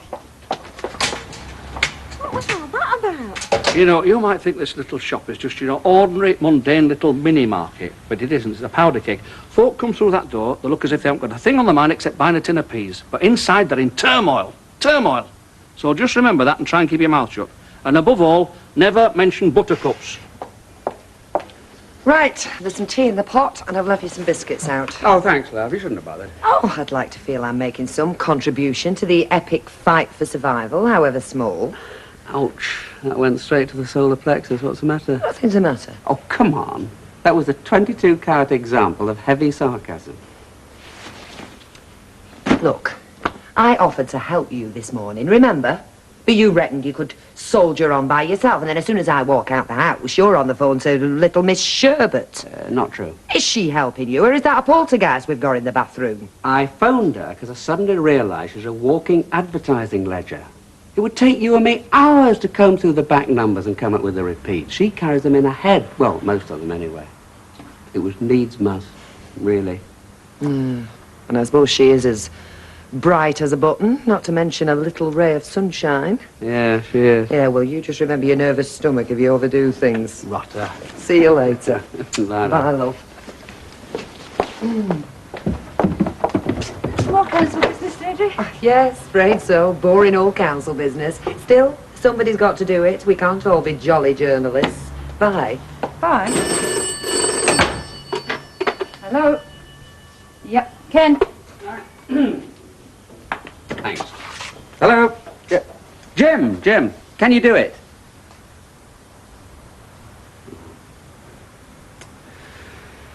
Well, it's going to cost a bit, isn't it? Yeah. I'll have to think about that, Jim. Yeah. Okay, I'll get back to you. Bye. Bad news. Well, the only way Mossops can reset in time is by going into overtime virtually through the night. Which will cost an arm and a leg. Even then, they might not do it. Pigs, pigs, pigs! Well, looks like we'll have to miss a week. Unless Oh, we got our own pay stubs back. they're locked up in the office along with everything else. So?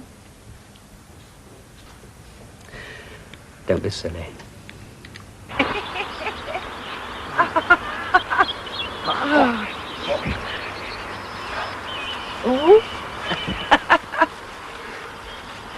Hey, that'll do.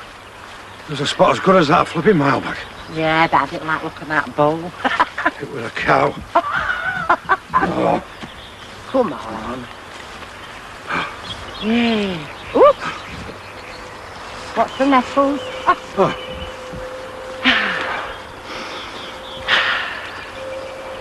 Well, spread it out. Properly. I am doing. Right by that cow pat. Well, I've stood it enough. I may as well sit in one. Look at the state of my flipping shoes. Won't it remind you? Remind me. Yeah, when you used to spread your best mac out on the grass, you know, when we were courting. As I remember, Vera, it was you pulling your plastic mac out of your handbag like a rabbit out of that. Rubbish. Come on, then. Oh. Oh, just look at that view. Smell the air. It's like a bottle of scent. Smells like rust to me. That's the smell of new mown hay, you pie can. What do we do now, then? Well, we just relax and enjoy ourselves. Can have a cup of tea here. Have you brought no ale? I've got a mouth like the inside of a flipping cement mixer. Look, we're not literally in the countryside, but we are empty ale cans. You'll have tea and like it. It's as weak as... No, Jack. Well, it is. Jack, What? wouldn't you like to lay with your head on my lap? What? I said, wouldn't you like to lay down here? You know, put your head on my lap. What for? You'd be more comfortable. And take your jacket off. You won't be as hot. Well, the midges will bite me arms. I'll come up in lumps. Come on. Come on, please.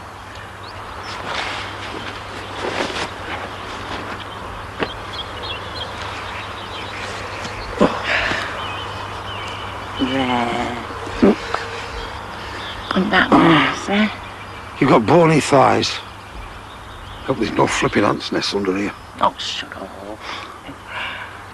Jack. What? Can you let Daisy too? Don't push your luck, Vera. Just don't push your luck. Sit down now, Bert. Would you like me to give you a shout when it's opening time again? Bless him. Do you know he's not just got hollow legs, that fella? He's got a sponge where his belly should be. Lock up, Lola. Hiya, I was just going to lock up. I wanted a word with Beth. Come on through. Wonder what she wants. Well, whatever it is, I hope Bet's got more sense than to get involved again. It's a no-win situation, you know, interfering in a marriage. Amen to that. I bet they're dying to know why I'm here. I dare say. I'm sorry, Beth. Sorry, what for? Behaving like an old bag. Saying them things to you. I've got a thick skin. Maybe. But I shouldn't have taken it out on you because I was upset at Ronnie turning up.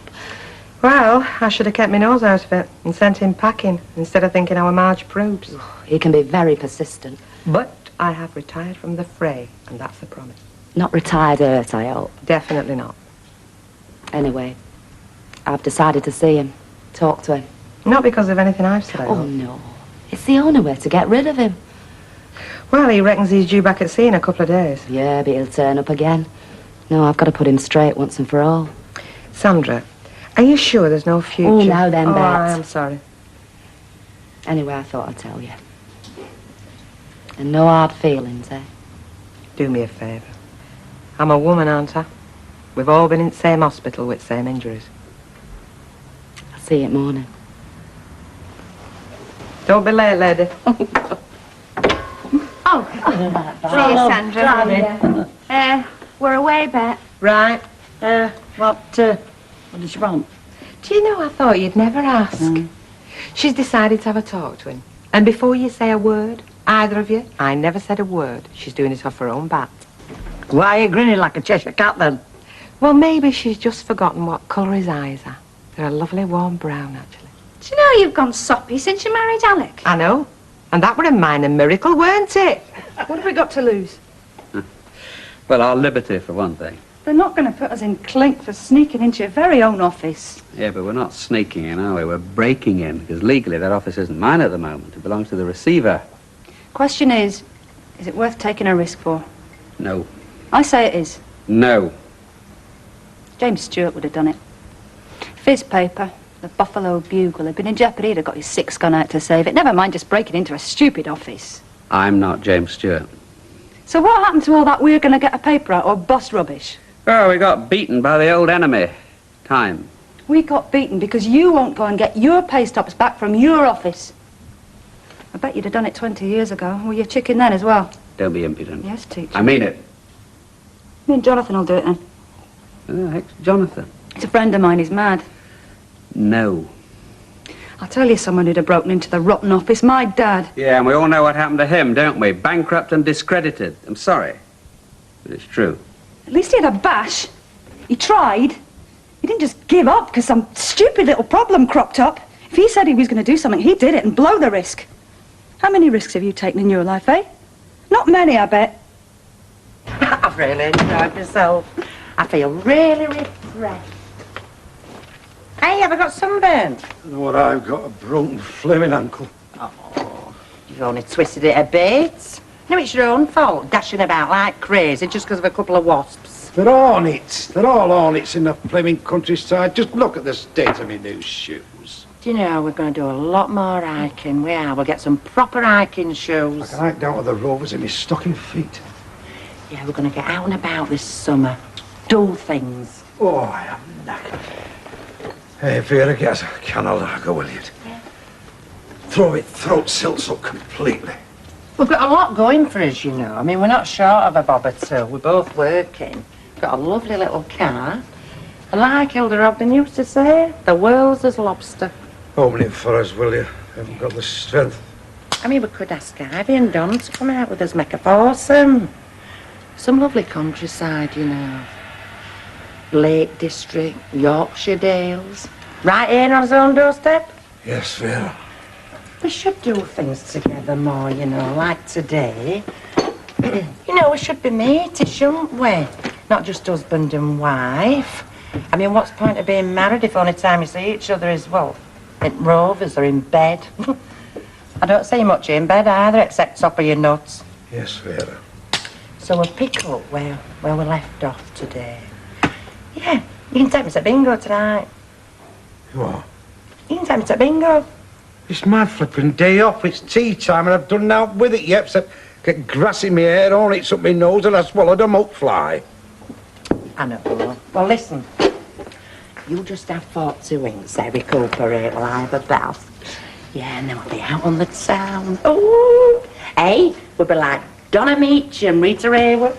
But I don't like bingo, Vera. Just want to go to a bar and have a chat with some mates. Pint in me hand. Don't you understand? Oh, don't look now, but Sandra's husband's just walked in. Was it? Do you want me to serve him? No, you're all right. Yes, Ronnie? Pints of bitter, please. Is Sandra ever coming out at night? Never. I like this pub. Nice, friendly. That's what we're trying to be. Nice and friendly. So. I don't suppose Sandra said anything to you. Not at all. Well, no. I didn't think she would have done, really. Did I detect an atmosphere? Atmosphere? Yeah, between you and him. Who is he anyway? Yes. Who's this fellow with you? It's Kevin. Who do you think it is? I know it's not your husband. I was visiting my mum and I felt like a drink for your information. What's your story? Sally's out with a mate and I fancied a drink. Pretty weak stories. If anybody wanted to make anything out of them, don't you think? In other words, don't be inquisitive. You said? I think we better stand on our own, Kevin. Yeah, I think we're better. I must admit, he does seem a nice enough bloke. Oh, do you know, I've had a right good day today. One of the best I've had for ages. Wish I had. I've had a lovely afternoon, a couple of hours at bingo. Not to mention winning a few quid. Never got one here to win myself. Hey, we might be in time for a last drink at Rovers. I doubt it. You're not half bad, you know. I think you're smashing. I think you're a little belter, really. Get off! What are you doing? Look out! What happened? You run us up a flaming lamppost, that's what happened!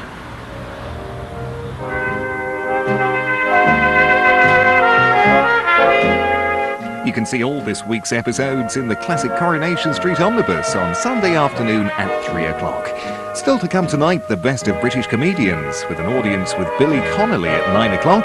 Next on Plus, though, Mr. Roper Needs Money, and fast, in George and Mildred.